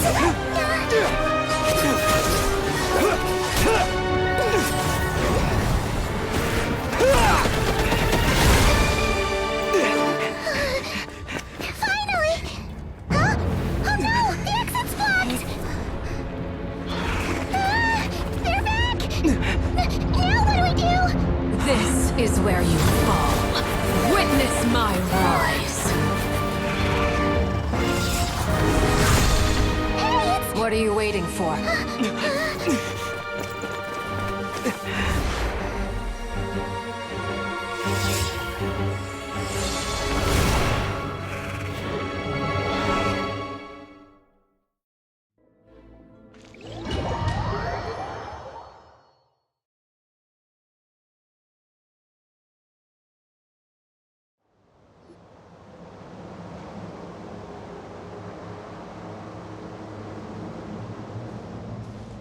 Oh, we made it! Was that you, Arlecchino? Did you save us? Wait, your hands! They're... Oh, this? Don't worry. It's a small price to pay. The Abyss wanted to trap you inside, and I defied its will by bringing you out. No wonder it's a little angry. No. I have paid the price, albeit a small one, and it cannot be undone. My hands have already fused with the Abyss. Purification would simply destroy whatever's left of them. But surely... Oh, we're so sorry, Arlecchino. Paimon can't believe you'd make a sacrifice like this for us. As much as I'd like to call it a favor, the truth is I was simply holding up my end of the deal. Well, Columbina. Yes, you did your part. And as promised, I will leave the iridescent moon's marrow in your care. From this day forth, may the two worlds' flames burn ever more brightly.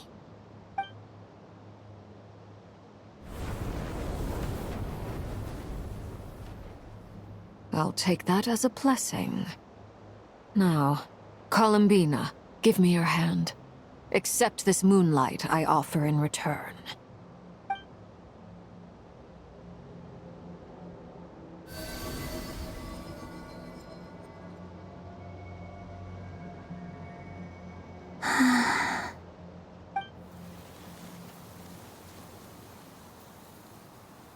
Feeling stronger? Hey, Columbina, are you okay? I'm fine. Our powers are a little at odds, that's all. By the Frost Moon's authority alone, wielding the power of the other moons was always going to be a stretch. Still, I think it's fair to say that your strength has returned. At least to the level it was at as Third Harbinger. It's still not enough. There's no way I can hope to challenge Rayrear like this. Just one more ray of moonlight, if you would. It's okay. I can take it.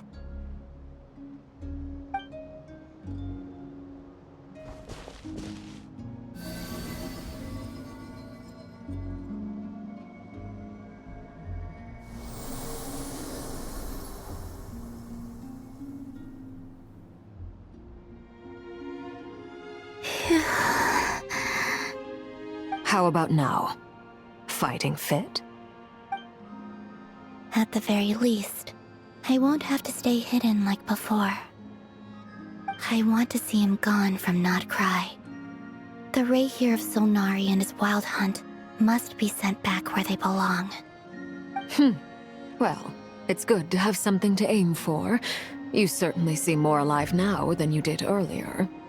When I first met you, you didn't strike me as a ray of moonlight.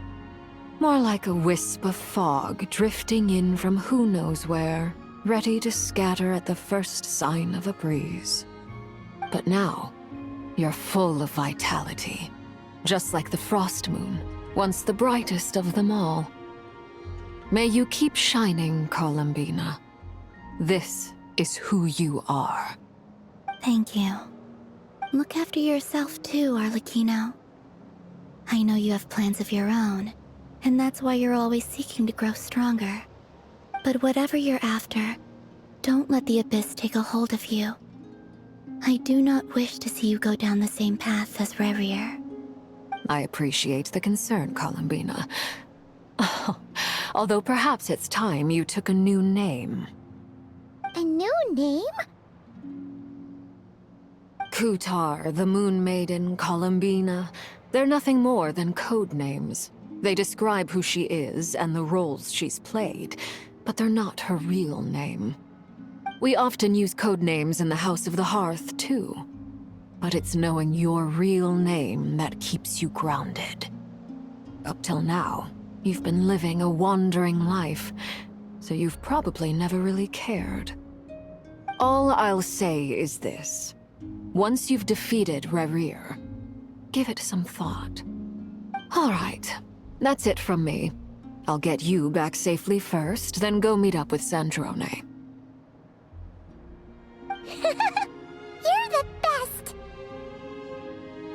I appreciate the gesture. It speaks to your good character. Anyway, let's get going. There are more urgent things to do right now than trade compliments.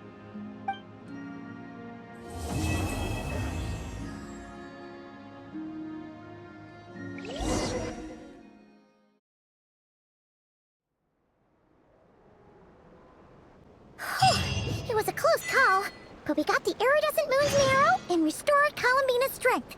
And that's all that matters. In other words, mission accomplished. Paimon wonders how everyone else is doing.